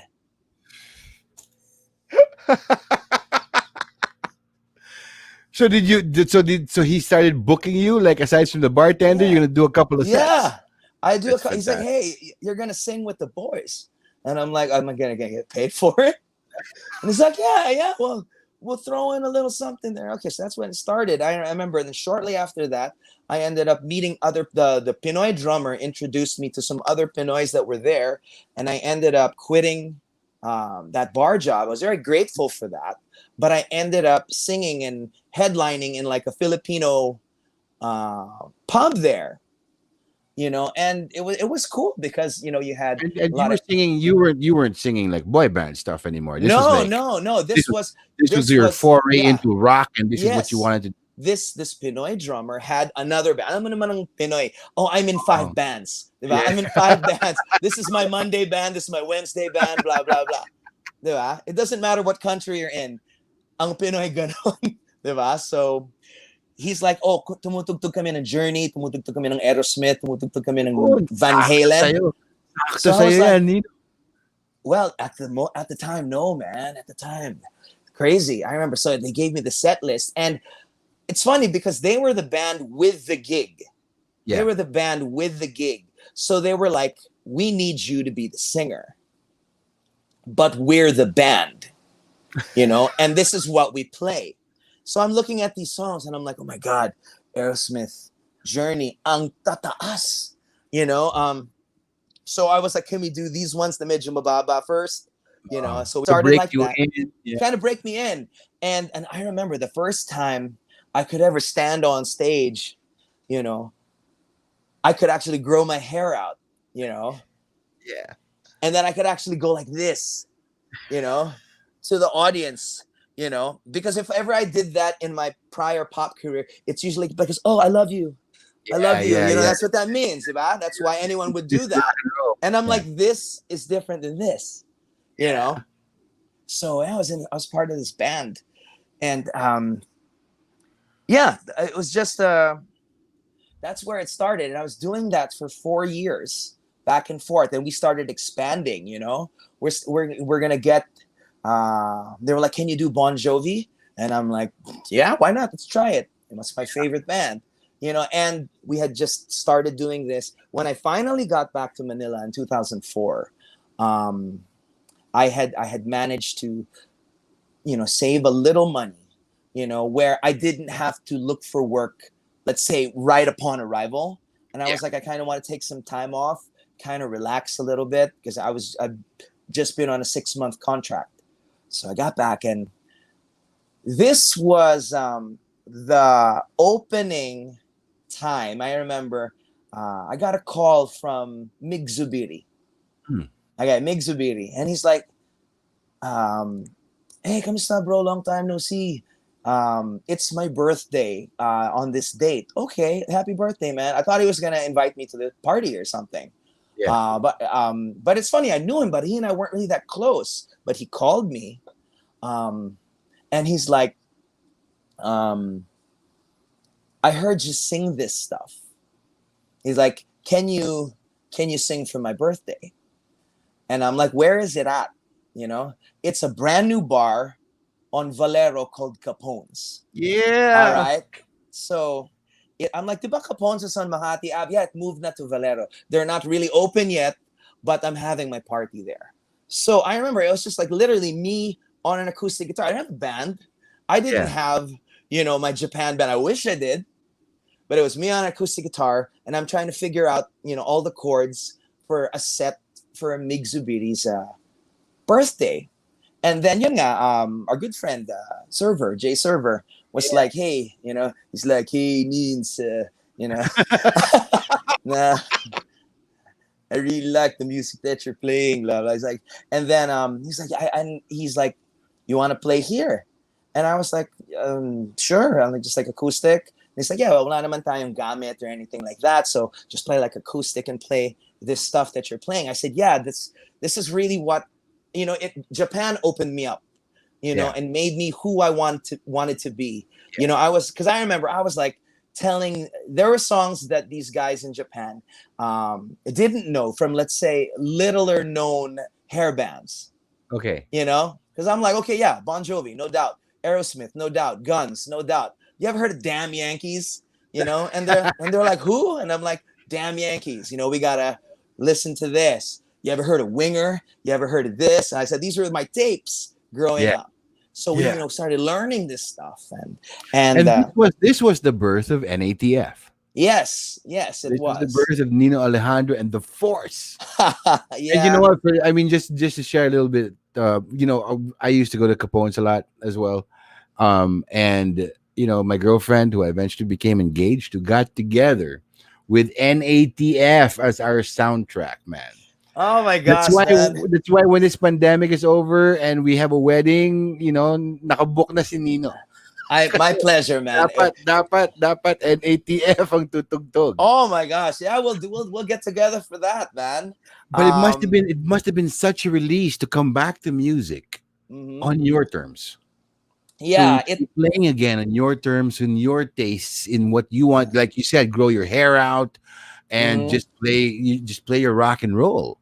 I mean, I wasn't really creating any original music at the time because in Japan, it's really like a work. In 1 month, you have 2 nights off. Yeah. All right. So if it's 30 days, you're gigging 28 days. Wow. It's like 3 sets, short sets naman of like 30 minutes. So you're singing like, since madaldal ako, I'll sing like 4 songs in a set. And then we can or guitar solos. And so that's where that came from. And then when I got back to Manila, I started playing this type of stuff, and then I wanted to expand it a little more because I put a request puro ballads about we want Warrant, we want Mr. Big, we want this. And then things started coming in like Guns or AC/DC or this or faster stuff, So I was like, all right, I gotta, and then Jay was like, oh, maybe it's time to, get a band. And I'm like, up din natin yung budget ng konti. Kailangan, di ba? Tapos kailangan nyo rin ng gamit. I mean, you need to get a band set up. Yes. So we napulis kami ilang beses from Makati. The police of Makati would show up at because that place was Jay Server, I have to admit, soundproofed Capone's Valero because of NATF. We were too loud. Yeah. We were too loud. I mean, we had other groups that were kind of like folk acoustic stuff, and when we came on there, Oh yeah. You can't play those songs soft, man. so, and parang we got a lot of like disturbing the peace and that kind of stuff. So wait, so from NATF, and you started like rocking and rolling again, and everything, Mhm. and then you released another album, Yeah, I did. and that's Nocturnal. No. Nocturnal was Wala pa. actually a pop Ha- album before I left for Pop, Japan. pop Yeah. album pa yan, but I can hear so much of your No. glam rock influences Yeah. in this album. You were sneaking them in already in the pop landscape. Nocturnal came out in the year 2000. I started working on it in 1998 with an producer and arranger, Albert Tamayo, my mentor actually in producing. What do you call But it? And it's funny because what a departure it was from your 1995 album yeah, to Nocturnal, because all of a sudden may narinig na akong uy may mabigat na guitar, like yeah, just like for example the songs like Pagbalik, and yeah. every time I would hear the Thank you. guitars there and I'm like, oh, he's sneaking it in, Uh-huh. and The, the for me the standout song in that album mm, really is, and I think you should do this as a power ballad version, but mhm. why is Thank the you. why Thank is you. the song? It's been on repeat here, and I shuffled between the original release version and the Uh-huh. acoustic The version, acoustic. and I'm My just gosh. thinking. I was thinking, pucha, dapat i-power ballad arrangement to ni Nino because that's the When song. when Cholo and I wrote that, why? It's actually, the original demo was yun nga, a power ballad, but at the time I was with Viva, and we kind of had to pop it up a little bit. The cool thing, because with Nocturnal, is out of those 11 songs, or the 10 songs, because one of them is an acoustic mix. Yeah, I wrote 9 of them. yeah, Yeah, that was the first time that I really took on a producer's hat, and where it's like, no, it's nothing against other composers, but I really want to parang spread my wings. I really want to write everything, you know and and from then on, I was like, I'm never going to relinquish that kind of control, yeah, on the yeah. music. I said we can bring other people in and we'll collab, but I was like, I have an idea already of how things are supposed to sound and how it's supposed to work and stuff. And that's where you um started taking the reins, yeah, because which has led you now. I mean, now you're producing other people's albums.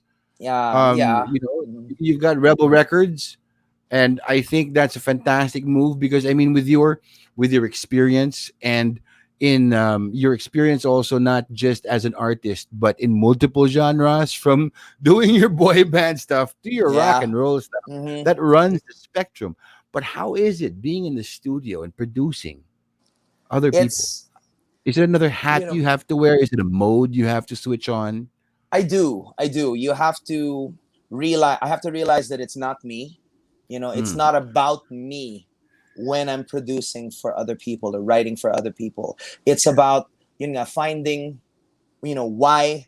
I have to remember back to the simplest form why I was interested in this artist, why I signed them. Like for example, the very first person I produced under Rebel was our good friend Yana Laurel. All right. Amazing artist, a beautiful girl, just such a talented, one of the nicest people you'll ever meet. Um, I mean, I met her. She was singing that State Fair song from Bridges of Madison County. All right. I mean, okay. I mean, of course, you're going to look at her. She's attractive, diba? But then it's like, we're there. Hi, nice to meet you, blah, blah, blah. And we're reading through the play. We're going through the play. Next thing you know, she's standing on a box singing State Fair 21. And I'm like, and imagine if that's my basis. And I'm like, this girl is awesome, And I'm like, they're sounding like Dolly Parton and stuff like that. Yeah. But I had a vision in my head. I didn't have Rebel at the time we were doing Bridges, but I was like, I know this is not a come online or anything, but do you want to make music? you Yeah. know, and she's like, what, no one ever asked me that before. And I'm like, no, I mean, okay, but I was like, if there was music, original music for you to sing, would you? And then she's like, okay, let's try, you know. And being in the studio with her, it's like I had to take off any ideas in my head that this is me singing it or anything like that. And I was like, what her strengths are, what her this is. And then yun nga, parang, So you have to get to know the person oh and the yeah, oh artist, yeah. and then you I have to mean, put your vision in that's kind of how I am. Which is why all the artists, the few artists that I have under Rebel, I really take the time to get to know them well. It's either I already know them well, there. Hmm. or we need to talk. I need to pick apart your brain. I need to, you know, I need to know what turns you off. I need to know what turns you on. Yeah. You know, about how you'd react to this. What you're like in a breakup, what you're like when you're in love, because that's everything that we are going to be expressing, the whole spectrum of the music we're going to be creating and putting out for you. And it's it isn't my girl, guy, you know LGBTQ. I have a an amazing LGBTQ artist, Mama Char, who's a Mama Phil Char, Guam. that single is fantastic, Oh, thank you, man. diba? You should, It's so much fun. if you see the video, it is just the most flamboyant thing I've ever seen. And I And love that's what I it. was wondering. I'm like, wait, Nino produced this? Yeah. This is amazing. I did not know that side to him, but I guess it's important because if you're Mm-hmm, producing for other people, it's about them. It's mm-hmm. about Yes. Mm-hmm, helping them develop their sound, their vision for themselves, mm-hmm, and helping them along the way. And from your experience, going through, jumping through the different hoops, mm-hmm. from your 1995 album to onward. I guess you're being the producer that you wish you had back in Yeah. I 1995, mean, not telling you to choose between Gary or Martin. I Who never. and asking them the right question. Who are you? Yeah, You know? I when was talking to Mama Char, or I was never like, you have to cut your hair, or you have to, You can still you grow know. your hair, you know. No, yeah, I know, but I just remember being asked that question, Yeah, yeah. and or it's like, you can't dress like that, or you have to. I don't know. I'm like, sabi ko, there are certain things we want you to be you, but let's enhance the you that you are, Yeah, let's you build that know, up and diba, let's that's fantastic. parang I don't know. That's I want all the artists that I work with and that sign with Rebel to be happy, not just about the actual song, but to know that that there's a marriage between the artist, the image or whatever, and the music that you're putting out. So you're being a Because coach. You're being their coach, basically, to make them play the um game. And I'm you I'm you I'm you doing my had best. you had a big experience with a specific coach A when you did specific the coach. voice. When you did Yeah, the voice.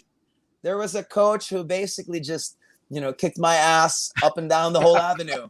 You know, who um you know despite not winning the competition and stuff like that, she really took me under her wing and was like, something simple as like, don't do that with your lip when you sing. Wow, you know that's specific. you know That's like, what do you amazing. call it? She's like, nothing against this person because it's a great iconic artist, but let's call that the fat Elvis lip, where it's like I was singing and it's like, and I would do this, you know Yeah, yeah. and I remember, and she was just like, don't do that. you know she's very matter of fact, Yes. and she's Very sweetest. direct. I love her, honesty, how direct she is and stuff, because it's like, we don't have a lot of time, we got to do this, and this is what's going to make you better. I'm not going to She never tried to take anything away from what it is that I do or anything like that. She's just like, let's make you a better version of that. Yeah. Let's make it, let's take this and polish it up, and just working with her, and we've all idolized her, from afar, and whatever, doesn't matter what your genre is or anything like that. Nothing beats that talent, nothing beats that work ethic, nothing beats her dedication. And yun nga, parang it's something that she shared with me, and parang I wanted to um, parang bring that also to the artists that I work with. I mean, that's fantastic. I mean, working with Leia, any opportunity can, Oh yeah. you can get to be in the same room. Mm-hmm. But for Leia Salonga to actually be telling you, don't do that with your lip, you shut up and listen, because Oh that's yeah. Leia Salonga. Mm-hmm. She knows And what she's doing. And definitely. I love the fact that it was an unexpected choice, because she's you don't expect Leia and Highway to Hell with Alejandro to be in the same room. And I thought Yeah. that was a perfect combination, because that will take you out of the box that you presented yourself in. A That lot will of make you people, yeah, grow, a you lot know? of people were saying, "Oh yeah, you're this rock singer. You're gonna choose Bamboo, aren't you?" I never shared Right? with any, I never shared with anyone who I would choose. I mean, you have to give. They're like, if given a choice, who'd you choose? I'm like, I choose Leia, but I never said why or anything like that. Yeah. But there were so many people, that were surprised, happy, sad. They were like, "Oh, parang mas bagay kayo ni Bamboo," or something like that. And I'm nothing against him. The guy's an amazing guy. He's an amazing Yeah. coach. Yeah. But I guess more than, let's say, just the music, I just wanted, to learn from the best, at almost anything she does, So parang just, to learn from that was Yeah. an experience that I can't, you can't exchange that for any amount. And so, like, being a coach yourself with Rebel Records, and our lives going full throttle, and then everything gets shut down, Yeah. all of a sudden, for this pandemic and for this crisis. And then all of a sudden, I want to talk about Sigaw. Oh wow. And this was the anthem that got me through the pandemic. When you released it, I must have been listening to it all day, Thank you. even whether I'd be at home or doing the Mm-hmm. groceries, or at that time we were also volunteering, delivering food for Mm-hmm. the frontliners, and Mm-hmm. in full PPEs and all that. And I have Bless you, man. Sigaw running back. I mean, what drove you? Because that's your hardest rocking recorded song Mm-hmm. on your repertoire. And it was so fantastic to finally hear not just touches of like a heavy guitar here, or Mm-hmm. you know what I mean, but a full on rocker. And that really, I felt expressed that, like, that's Nino, pare. That's Nino. Thank you, man. How Thank did that you. song come about? Well, that was a song that I had been working on for a little while now. It's when I travel, and I do these tours, and I get to meet, Pinoys all over the world. And you see them in their country, in their communities, very, very proud about the work that they do there, but at the same time being so proud about being Pinoy. You know, so it inspired me na seeing all these people all around the world, na the rest of the world just has to realize kung gaano kagaling ang Pinoy. Sa lahat ng bagay. I mean, of course, we're known for our music, and then they're like, music and nursing. That's what the Philippines is known about, or whatever. And yes, that is true. But they're like, for example, uh, like when like I'm reading Bella's math now, and it's like, if Mike can do the job in 4 hours and Billy can do the job in 1 hour, how long will it take if the two of them do it together? My answer there is, why don't you just let Billy do it? He'll do it in an hour. Why do we have to get, the other guy It's involved? okay, pal. Diba? Billy will do it in an hour. Diba? So, so parang it's that yun yung Pinoy yung madiskarte tayo. We have this. Abilidad. Yes, no, and it's something to be proud of, but at the same time, it's a little sad when you think about it. On kung gaano kadiskarte ang Pinoy, and gaano ka resilient ang Pinoy, it's Mhm. kind of because we have to be, you Yes. know, and it's something to be proud of. It's something that we have to do. So what I did was, there's so much going on in the world right now. I don't want to get into those kind of things because I'll never stop talking, and I know Yeah. you'll never stop talking. But I just wanted us to, all to agree on something. I wanted all of us to get together, you know, to unite as opposed to divide.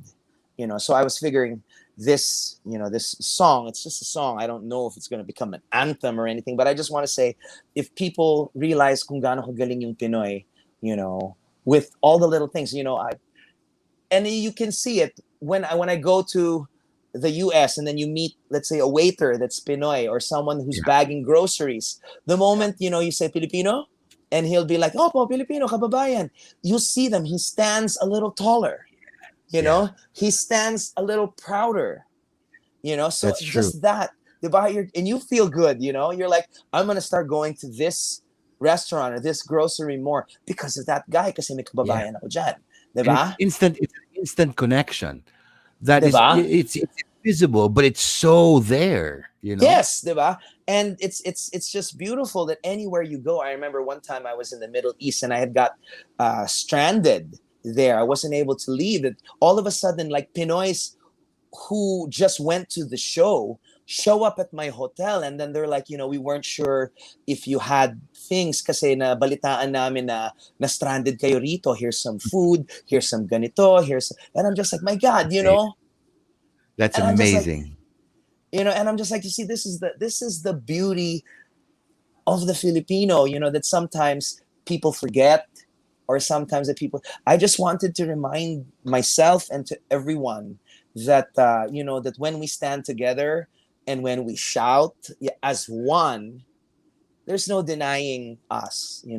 There's mapapansin tayo, and that's where this song came from. And it when I first made a demo of it, it was, like a guitar and me tapping on a table, and it was a little more kind of tribal, Okay.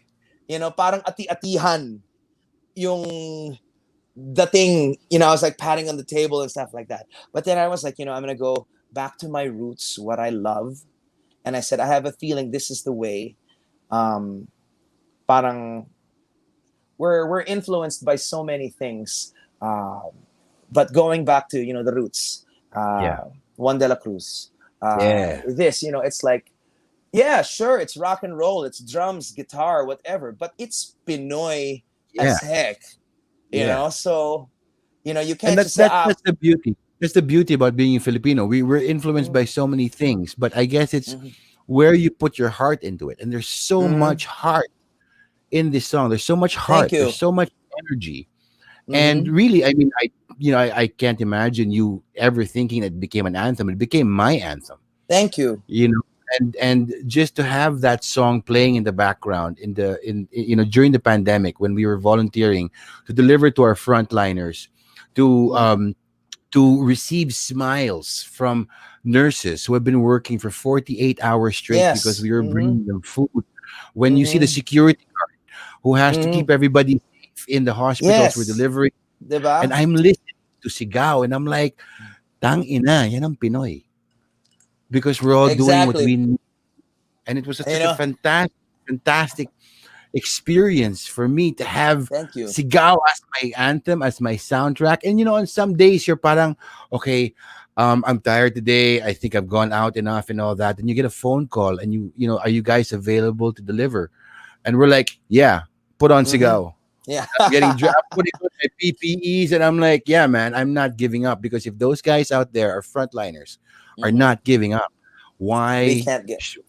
can't give up. I Mhm. can't give up. Yes. They Mhm. need their food. They need their, we Mhm. were bringing supplies to them and all that, and they need this. If this is what little I can do, and I'm able to do it, Mhm. then I will do it. And Sigaw was my soundtrack, pare. Thank you so much, man. Bless Oh no, you. thank you, Nino. Thank you, because that song lit a fire under my ass, man. And really, I wish I could do more. You know what I mean? I'm trying to do more, but if that's as much as I can do at the moment, then that song carried me through, and I can't thank you thank you. enough for that. So I think It's Nicole, Nicole is mhm. backstage. Let's bring her back Yes, on yon. because Hey after hey everybody. Hey Nick, Nino. Hi Jamie. Hello. Nick, I'm have you been drinking, enjoying this. I'm enjoying this bit of guys? storytelling, you two. Oh, thank Let's you. take this moment to cheers and thank Cheers. Liquor.PH for our drinks tonight. Thank Mm-hmm. Uh, you. Tito's vodka is amazing. It's handmade vodka. I'm drinking Jack Daniels, but just a Mm-hmm. reminder to Liquor.PH, ubos na. I need a refresher. But This is cheers, good. guys. This is Thank you. smooth. Thank It's you. smooth, no? This is Look, gonna be a Cheers to wild. everybody watching too. This is gonna cheers. be a Cheers to wild you Oh, laki guys, one. ng man. bote. Yeah, it's a Buti na, beautiful bottle. if And Kiko I love it. Montecillo was here, it would be gone sooner. Kiko, they're waiting for you now. So guys, so all of a sudden, I mean, two solo artists, two people who have, blazed their own way and, developed their own sound and did their own thing.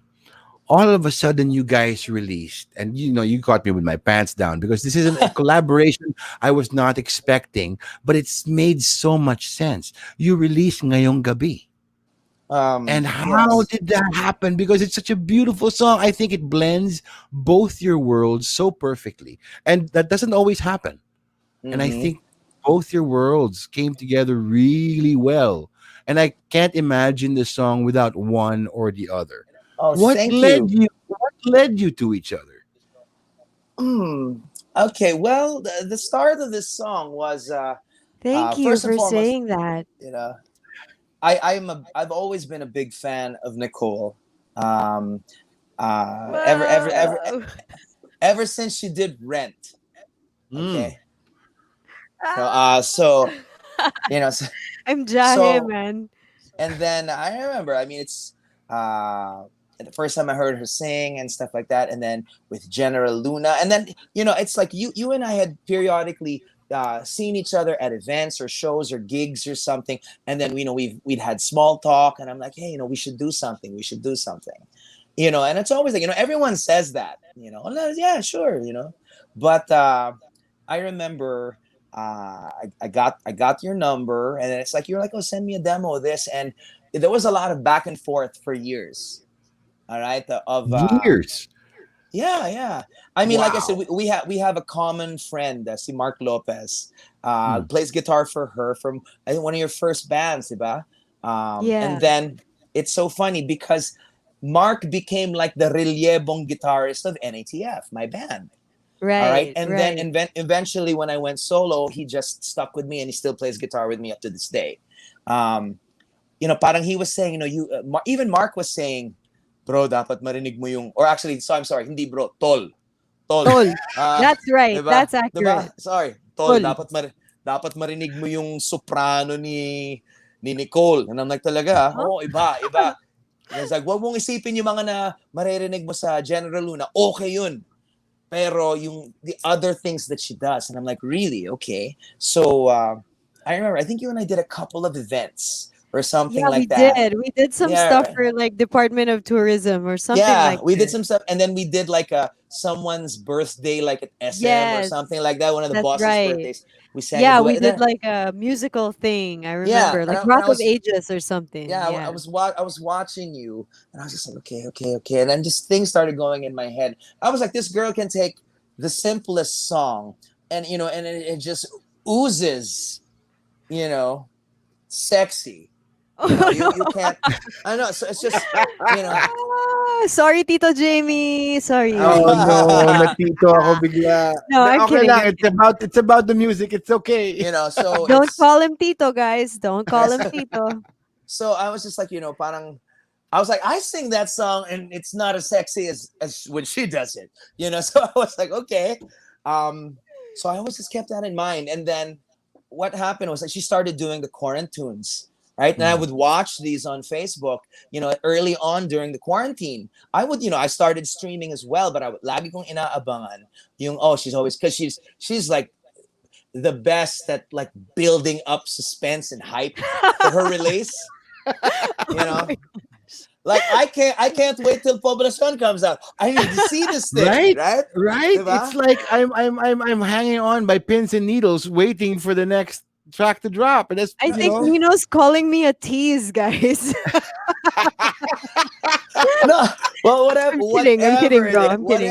whatever it is, it leaves you really wanting more. It's like you need to know, So that's, you have a natural knack for that. And what I did during the, I know, was I challenged myself. I was listening to like Prince, all right, and I was Ooh. listening to some Lenny Kravitz and other Yeah. things like that. So I was just like, you know what, these guys can take 3 chords, and then sometimes, like with Prince, sometimes it's not even a word. He'll be like, "Ooh," and you're like, Yeah. that sounds so sexy. I'm like, sounds so sexy, you know, So I'm like, it's so easy to do that in English. I said, Mm. it's hard to make a song sound sexy kapag Tagalog. Oh. I said, we have such a beautiful language, and you can tell with the history of OPM that it's so poetic. It's so sweet, it's so, nice to hear, but let's face it, it's not, the sexiest language. I mean, because it's the kind of thing where you can listen to Prince and it's like, I'm gonna lick you or something. He can say that I'm gonna lick you, but it's how he says it. You're just like, oh Say my it in God. Tagalog, Nino. And it's like, Do it. didilaan kita. It's not the same. No, It's not the same. it doesn't have the same impact. So I was just like, my gosh, ang hirap. And then people are like, oh, diba, there's that song of Apo Hiking Society, Yakap sa Dilim. And I'm like, yeah, that's about, the deed. Yeah. But I said it's kind of novelty. It's a great song, but I think it's literally sexy because of what they're saying. But it But doesn't I was sound. like, I was like, I don't know if it was. was. I mean, I don't know if it was actually sounding like it. Yeah. But so I was like, challenge ko sarili ko. I was like, I'm gonna try to find a way to be, sexy, suggestive, but writing it in Tagalog. So when I finally had, some form of a chorus and everything like that, I send a message to this girl, and I was like, hey, I have this idea. She's like, oh, what is it? I'm like, I go, diba, for years we've been talking about doing something, and it's funny because you have NXN or whatever like that. Right. Which would be a NA. great. Yeah, We're and both we're both NA. NA. It's Yeah. Be a great T-shirt Nic- right there. Nicole Asensio, Nino Alejandro, Nora Honor, Yeah, and man. Na na and na. and, Na na na and na na. and Nino Aquino. So Na na na na. so I was just like, this would be something cool. And then she's like, yeah, sige, send me the song. So I sent her the track, and I said, this is kind of what I'm going after. I said, it's a sexy song, and I think you could really make it sexy. And she's like, no. And I'm like, you don't even have to try. I said, just sing it the way you normally do. So I remember she's like, I'll try. Then finally she emailed me something back, and I was just like, patay. I'm like, you guys have to hear this. She's, literally, she's like, oh, there's, I just woke up and just this, all the excuses. But she sounded amazing on my phone, and I'm like, listen to her. She's singing back into Baka whatever. ginawa ko yan on purpose. I just woke up. Probably, right? So bedroom voice pa kasi Diba? kakagising mo I'm lang. kidding. I literally so- just woke up.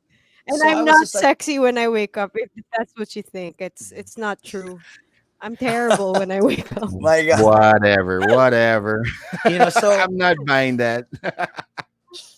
So yun nga, para that's where it came about. I was like, I was thinking of maybe just trying it out, but at the moment I heard it, first thing I did was I put my vocals just on the phone on top of what she did, the very, very rough demo. Half of it we were just humming because there were no lyrics, because I really only had one verse and a chorus. Yeah.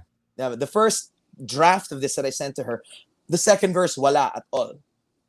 So I did this. I made pinatungan ko just on the phone, and I emailed it to Ian Monsod, the big boss of Warner Music. Yeah, All right. Ian. Diba? Shout Hi, out to hi, Ian. Sir And Ian. that's actually another thing that one of the when you were asking me how and why I did Sigaw the way I wanted to, it's because of that guy, because of Ian Monsod, because he's one of us, and that's Yes. so nice to know that there's a record executive or theoretically a suit that Yes. is Yes. one of us Yeah. that That's why I understands, signed with Warner, man. diba? Because Diba? because he's one of us. And it was He's so a cool because I didn't have to, hindi kita kailangan ligawan para mag-sign sa Warner. I was like, hey, I'm with Warner. And you're like, yes, but I already talked to them. And I'm like, yes! You know? He's not going to tell you to cut your hair. That's for sure. No. So I was like, look at this thing that Nicole Asensio and I are kind of working on. They were like, dude, that's it. And then I'm like, okay, I have the green light for this thing. He's like, yeah, if you guys can put that together during this quarantine, tara, game. So I initially just sequenced something on the computer. I made like a rough thing. I sent it to a couple of musician friends of mine. It's so funny because we always talk about Mark Lopez. He's my guitarist. He's my favorite guitarist. But this was during ECQ. He couldn't come out. I couldn't go out. But I wanted somehow to, and wala siyang gamit sa bahay. So I remember from the bass player, it was a friend of mine in Guam. Wow. Right? I was like, bro, can you, he's one of the top musicians over there in Guam. I was like, can you put the bass line on this? Sure, yeah. And then it's funny, you told me, see, Jano Quakep, all right? Yeah. Great guitarist of South Border, a session player.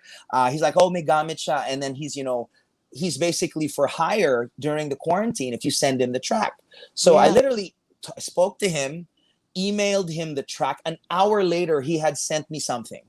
Wow. He was like, yun, may tatlong take, mamili ka na lang. And I'm like, dude, take 2 is it. That's it. So the cool thing, the Gcash, thank you, bro, salamat. And then the drums I had created was just sequenced, right? So I was like, this needs something,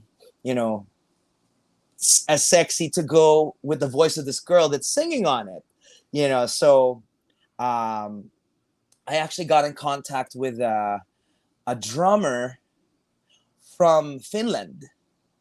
Finland. His name is Santu. He's a top session talent over there.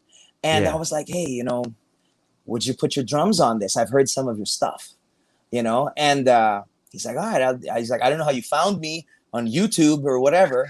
And it was like, hey, I've heard something that he was doing was similar to what he did on the song. Just lots of stuff. So I was like, how much would you charge, for something like this? And he's like, I don't know, X amount. And I'm like, hey, you know what? Let's try it. So I sent him with no drums. And I'm like, just, basically lagyan mo. Yeah. Right. And I said, if it sucks, then we won't use it. But if it does, my God, so, he gave a few takes and basically nailed it. So this, the musicians on this are from all over.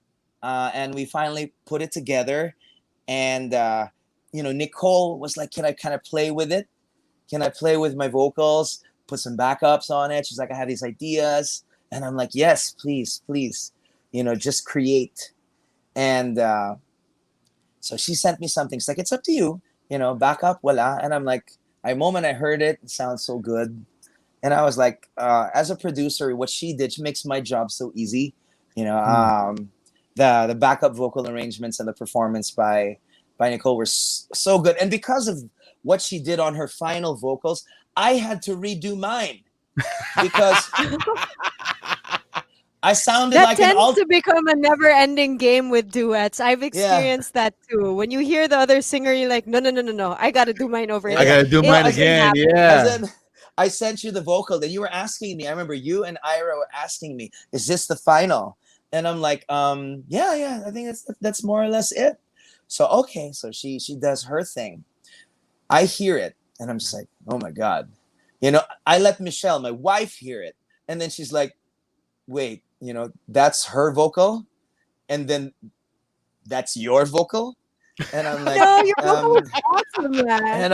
and I'm like, yeah, and then she's like, I think we gotta do a little more, and I said, all right, you know, magbukas ako ng bote, diba?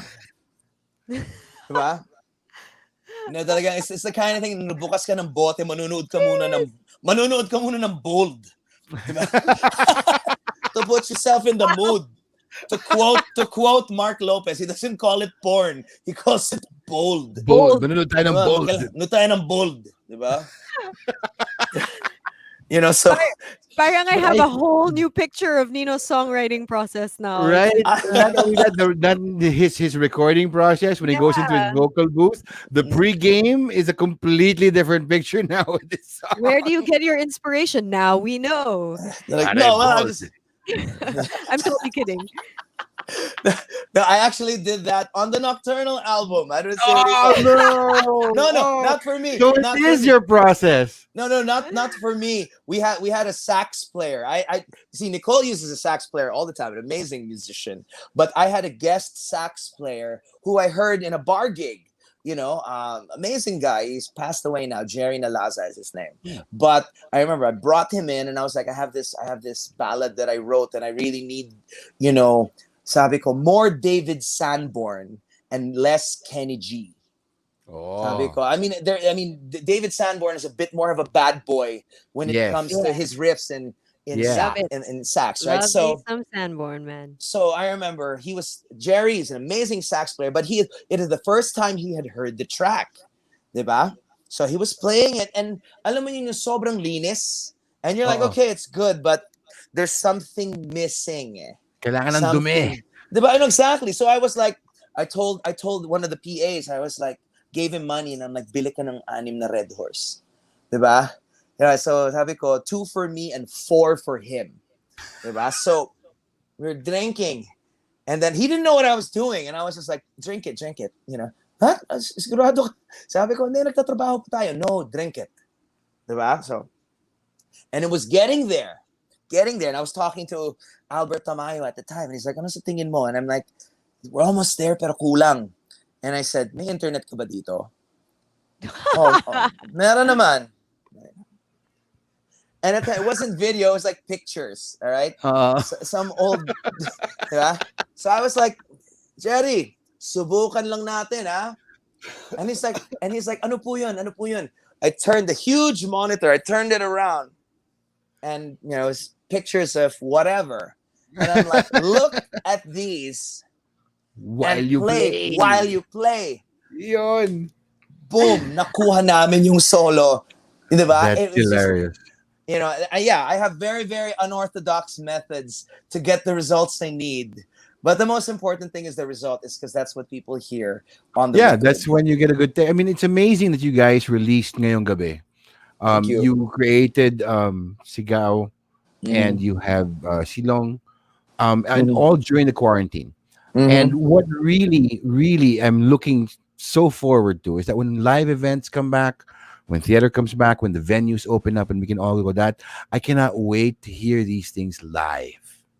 Because that's I mean, I'm sure you guys can't wait to perform it live either. Oh, I can't wait. That's where the real sexy happens. I mean, recording is especially fun. this girl right here. Recording is fun, but live is something else. There's something about a moment you can't take back that is so special. And I miss it, and I know you guys miss it. I know everybody misses it. Everybody misses it. I mean, not just the musicians, but everybody who, it's like a communal gathering. It's like going to mass. It's a religious experience when you go and watch a gig or a concert. And I can't wait to hear these songs live and be there in the same room and just enjoy. It's a different energy, Right. and moving forward when the economy opens up and the venues open up, I'm just hoping that I get an invite, please. I'm not even hinting here. I want an invite to your gigs, because to see this live, I think would be the feeling I get, because your songs have gotten me through this pandemic. Your songs have gotten me through, the states of depression or the rage that you feel sometimes, or the helplessness that you feel sometimes. And if I'm able to hear these songs live, played live by you guys, I think that's going to be the first sign that, that's going to tell me, hey, we're okay. We're okay, we're back to live, we're playing live, and you're in the same room as these amazing musicians. So I mean, that's thank you guys. I cannot thank you guys enough for continuing to create music, Thank you. for getting me through my darker days during this pandemic, and really for carving out your sonic landscape, in OPM and in our musical landscape right now, because it's such an important thing to the energy that you're putting out and that we are receiving as the listeners, as people who put your songs on repeat, who study your songs, or who cry to your songs, or who scream along to your songs. It's so important that you continue to create, because that's what's keeping a lot of us alive. And I'd like to thank the both of you for continuing to do that. Yun. Thank Okay, I got you. Thank emotional. you, Oh, let's Jamie. go. That Let's go back to, okay. So we're past the 2 hour mark. So I'm gonna go straight into the rundown.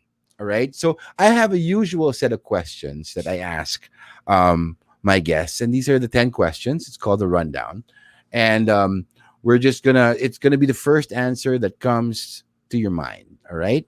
So we're gonna do this, and we're gonna do the ladies first. And Nicole answers first, and then Nino answers after her. All right. And it's 10 questions. All right. So the first question is, what is your favorite word? whiskey. Yeah. Nino. You said the Oh my first thing. For Yeah. lust. Lust. Okay. What is your least favorite word? Um, First word that comes into your mind. Your least favorite word. hassle. Hassle. Ayoko ng Hassle. hassle. Lahat tayo, ayaw natin ng hassle. Ikaw, Nino, what's your Tapi- least Ayoko ng favorite word? hassle. Tapilok. Just the Tapilok. thought of the word tapilok. I mean, how it sounds and how it feels. Yeah. Tapilok. Okay. All right. Next That's a question. good word. That's a really good word, actually. Next question. What turns you on? Saxophone or cello. Oh, Nino. Laughing. Laughing. Laughter turns you on. All right. So, next question. What turns you off? Hassle na tao. Nino. Ang taong feeling. Feeling. O yan, hassle. Imagine kung nag-combo yan, hassle na nga, feeling pa. Wow. Maraming ganun. Fassel. Oh. Okay, next question. What sound or noise do you love? What The sound sound or of noise? the sound of whiskey.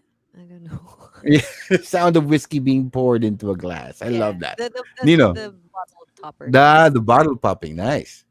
The Nino. sound of striking a match. Ooh, that's interesting. Parang Okay. pyro di ba? Pyro. Oo, parang wow, man. Medyo fire hazard yan. All right. So what sound or noise do you hate? When you're scratching a surface with the lines going this way and then you're scratching it the opposite way and makes a zip zip sound. I don't know what you Okay. call it. Onomatopoeia, but I don't like it. Okay. Going against the grain, scratching. Nino. Ako, scratching a blackboard. That's that. Mm. I'm powerless. I'll fall to the ground if I'm hitting that. Diba, just imagining these two sounds, diba? Parang, you freak out, diba? It's Okay, next hassle. question. Next question. What's your favorite curse word? Hindot. It's something I used to hear my grandpa say it, And you know when he said it was like terrifying. It was like thunder, the loudest thunder. But now that I think about it, it's actually a funny sounding word, diba? Hindot. Yeah, it is. Hindot. Tita Bibot used to say that in Right. Yes, repertory yes, a yes. lot. I've heard that Hindot. personally. Nino. Me, we're allowed naman to say whatever we want, diba? Yeah, yeah. Mine would probably be shet, as in SHET. All right? There's just more emphasis kapag E at hindi I. It's like shit to the 10th power. Parang yun, shit. Diba? Okay. What habit or behavior annoys you the most? From other people, huh? Oh, okay. From other people, not your own. But what habit or behavior from other people annoys you the most? Oh, there's so many. Where Top do of the I head. Top, start? top of No, your I'm head. kidding. Top of your head. I guess when people don't have a concept of personal Personal yeah, space. social distancing is a big thing now. So when people don't get it and they're still in your face, it kind of gives me the heebie-jeebies. Okay. Personal space. You, Nino. Ako, it's a hard lesson I learned, but it's something that I've adapted to myself. Punctuality. Hmm. Being respectful of someone else's time. Yeah. Professionalism. I've been at Agree, fault agree. with that, and I had to learn my lesson the hard way, and I have learned it, and it's something that it was life changing to me. So it's like kapag usapan is usapan, do it. Kapag Yeah. if hindi mo kaya, don't say this time, diba? Because I'll be here waiting for you, and you'll be like, on the way pa ako, or whatever, and you're just like, sana you told me mamaya pa. Okay. Punctuality. That's good. All right. Next question. If you could perform or collaborate with any artist, living or dead, who would that be?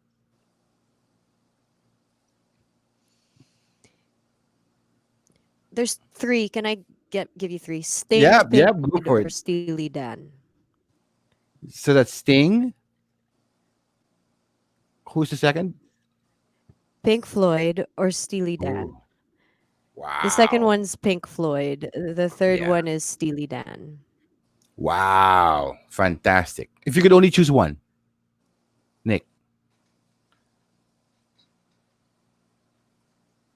Ang hirap, no? Nino, you. If you Me? could perform or collaborate, Nino, Oh, with any artist, living or dead, who would that be? John Lennon. John Lennon. Nice. I So mean, I can he's just imagine. nice. I love the Beatles. They're very influential on me. Everybody has been influenced, whether you like it or not. Um, but he I guess out of the four Beatles, he's the one I relate with the most. He's the one that isn't afraid. Nothing against Paul, but he's the one that would like to think out of the box. You Mm. know, and I guess I relate to that the most. All And right, yeah. fantastic. Mm. So, like, last question.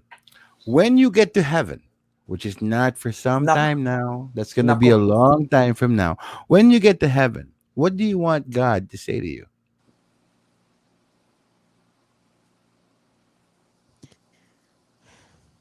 Hmm. Welcome home. Welcome home. Oh, that's beautiful. That is beautiful. Nino. God would look at me and, okay, I guess, sorry, but in my mind, God has a Filipino accent. Diba? you know, um, you're the one who sang Highway to Hell, huh? And I'll be like, yes, Stig. Yeah, welcome. Astig. I can imagine God saying, Astig. Sige, Yeah. pasok ka na. Diba? That's galing. All right, one for the road. One for the road. One question. One question for the road. For anyone starting out in music today, Oh. what advice or words of wisdom could you give them?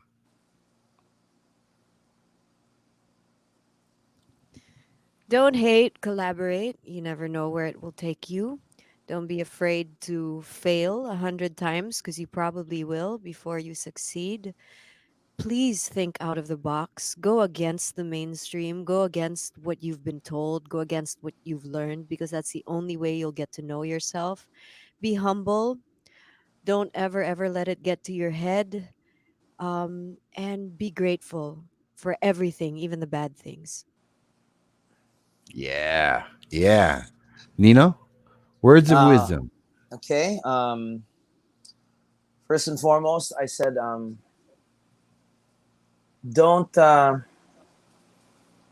don't sell out in the sense just to, I'm gonna do something that's completely against me or not me, just for, fame or whatever. I mean, sabi ko, there's a way naman to compromise that it's still you. Yeah. you know but kasi we don't know what's going to click or not, or become successful or not. At the end of the day, whatever it is you do, you have to be proud of it, because kahit nag sell out ka or nagpakamasa ka or whatever, it doesn't guarantee that, oh, it's this kind of thing, it's going to work. And at the end of the day, nag-sell out ka into something that is not you at hindi sumikat. Mm. How will you live with yourself? 'Di ba? I mean, at the end of the day, whether sumikat ka o hindi, you have to be proud of what you created. Yes. You have to be like, kahit pa paano, yeah, I'm sabi ko, maybe I don't, but I still created it. I'm still proud of this. It just maybe wasn't for this time or place. And, to all new musicians out there, get questions all the time. No, sir, ano yung gamit mo? O, US ba yung Fender mo? Ano ba yung pinaka-advice mo sa akin? Diba? Or ano yung pedal mo? And I'm like, most important thing before any of that is get a tuner. Get a tuner. It's True. so easy. I said it doesn't matter whether you play metal, whether you play kundiman, whether you play show band variety stuff. Kapag wala sa tono yung instrument mo, it's not going to sound good. It's not about how many pedals you own or what kind of guitar you have or how expensive this or how cheap that is. Sabi ko, the most you can make beautiful music with the simplest, setup, as long as your instruments in tune, your mind's in tune, your heart's in tune, and with each other, Yeah. and yun nga, parang don't go out there trying to compete with others. The only Very person, important. Yes. the only person I ever compete with was me yesterday. All right, because that's the only guy I have to beat. Yeah. It's that's, and yun nga, parang lastly, most importantly, yun nga, Nicole said this is not to hate. All right, it's not to hate. I mean, sure, some things piss me off, but don't hate. Support what you can. Everyone's out there just trying to, get theirs. So just support it. Doesn't matter if it's not the kind of music I like or listen to. If you're creative, sure, I'll listen to it. And yun nga, parang I'll buy it. If you, I'm still one of the few people, because everyone's streaming now and stuff Yeah. like that. But I will still buy your single on iTunes for 99 cents. I mean, I don't know. I am hoping that somehow gets to you. Yeah. Yeah. But I want to say that, hey, I bought your single on iTunes, or I bought your album on iTunes, because I do support, music, OPM especially. So yun, and parang I just will be able to pay it forward. I'm hoping that because I support other people, I'm hoping that others will support me. Yeah. Wow. Thank you for that, guys. Be true to yourself, be humble, be thankful, and be grateful for the good things and the bad things. Buy a tuner. And going back to Nino's earlier kwento, if you can't get the take, if you need more sexy, maghanap kayo ng bold, bumili kayo ng red horse, and you'll get the take that you need to get for your track. Guys, thank you. I can't thank you enough. Thank you so much, Nino Alejandro, Nicole Asensio.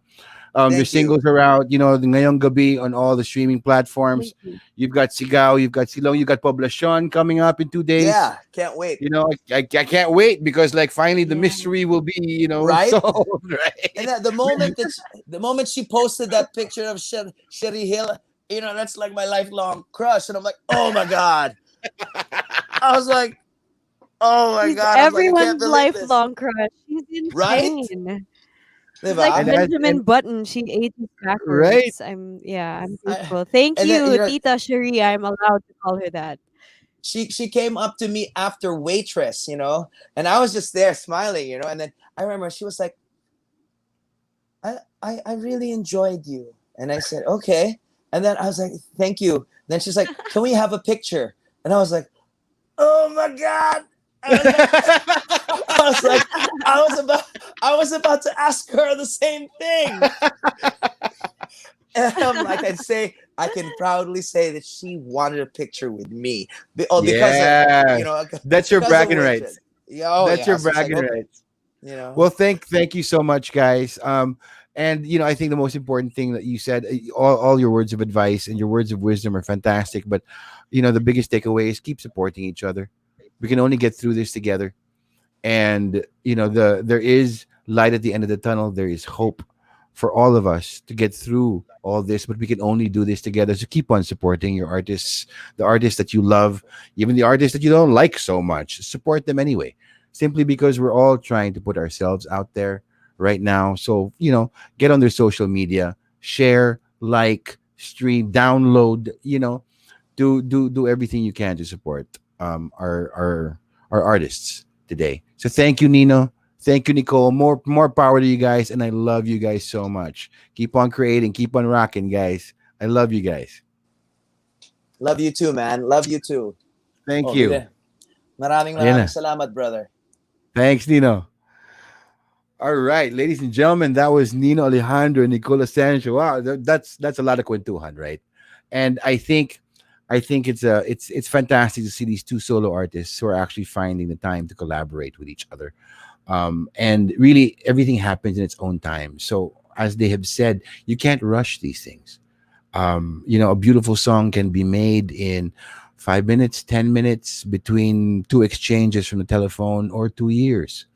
But what matters most is that you're putting your heart and your soul out there and that you are creating. And so we're going to find out who won the Offshore Volume 1. And I think that's got to go to gold soon. She had two amazing questions, for each of our artists. One amazing question for each of our artists, and she definitely deserves this CD. It's a fantastic CD, and we'd like to remind everybody, of course, we're on every Wednesday. We're going to have some amazing guests on, but you know what? Offshore music has been very busy lately, and I got to remind you guys, check out the Sonic Philippines Conference and Music Festival on October 16, because our offshore artist Pamphleteer. Here I am getting tongue tied because I've drank too much. Pamphleteer is performing on October 16, and also we'd like to remind you guys that pretty soon there's going to be a new single from a new member of the Offshore family. This band from Cagayan de Oro named Sulo will be dropping their first single under Offshore Music entitled Kawalan, and it's an amazing kick-ass song. These guys are amazing. And another thing, it's a week for new music, guys. June Lupito's new album Body 3 NMRK is out on October 23rd, but we are setting up a listening party, an exclusive listening party that you could score an invite to on the 22nd. So you got to stay tuned to the Offshore Music Facebook page for details on how you can do that. And, once again, thank you to Liquor.PH for making On the Rocks a little bit looser tonight. Thank you so much for your support. And thank you to everybody who was on the feed tonight. Rick's, Amador, thank you so much. Alco Guerrero, you guys, Gold Soon, thank you so much for supporting us and for asking those questions and for all your comments and for staying with us for 2.5 hours, right? And really, the musical journey that we go on through, we're all going through a journey right now. And, it's not the end. And what's important is that you keep on rocking and that you keep on rolling. And you know what? If all else fails, let the music keep you going. So if you find that your life is a little shaken or stirred, or it's all mixed up, or you find yourself on the rocks, what's most important is that you take your shot. So cheers, everybody. I'm sending you guys a lot of love out there. And hey, I'll see you next week. Cheers, guys. Thank you so much, and good night.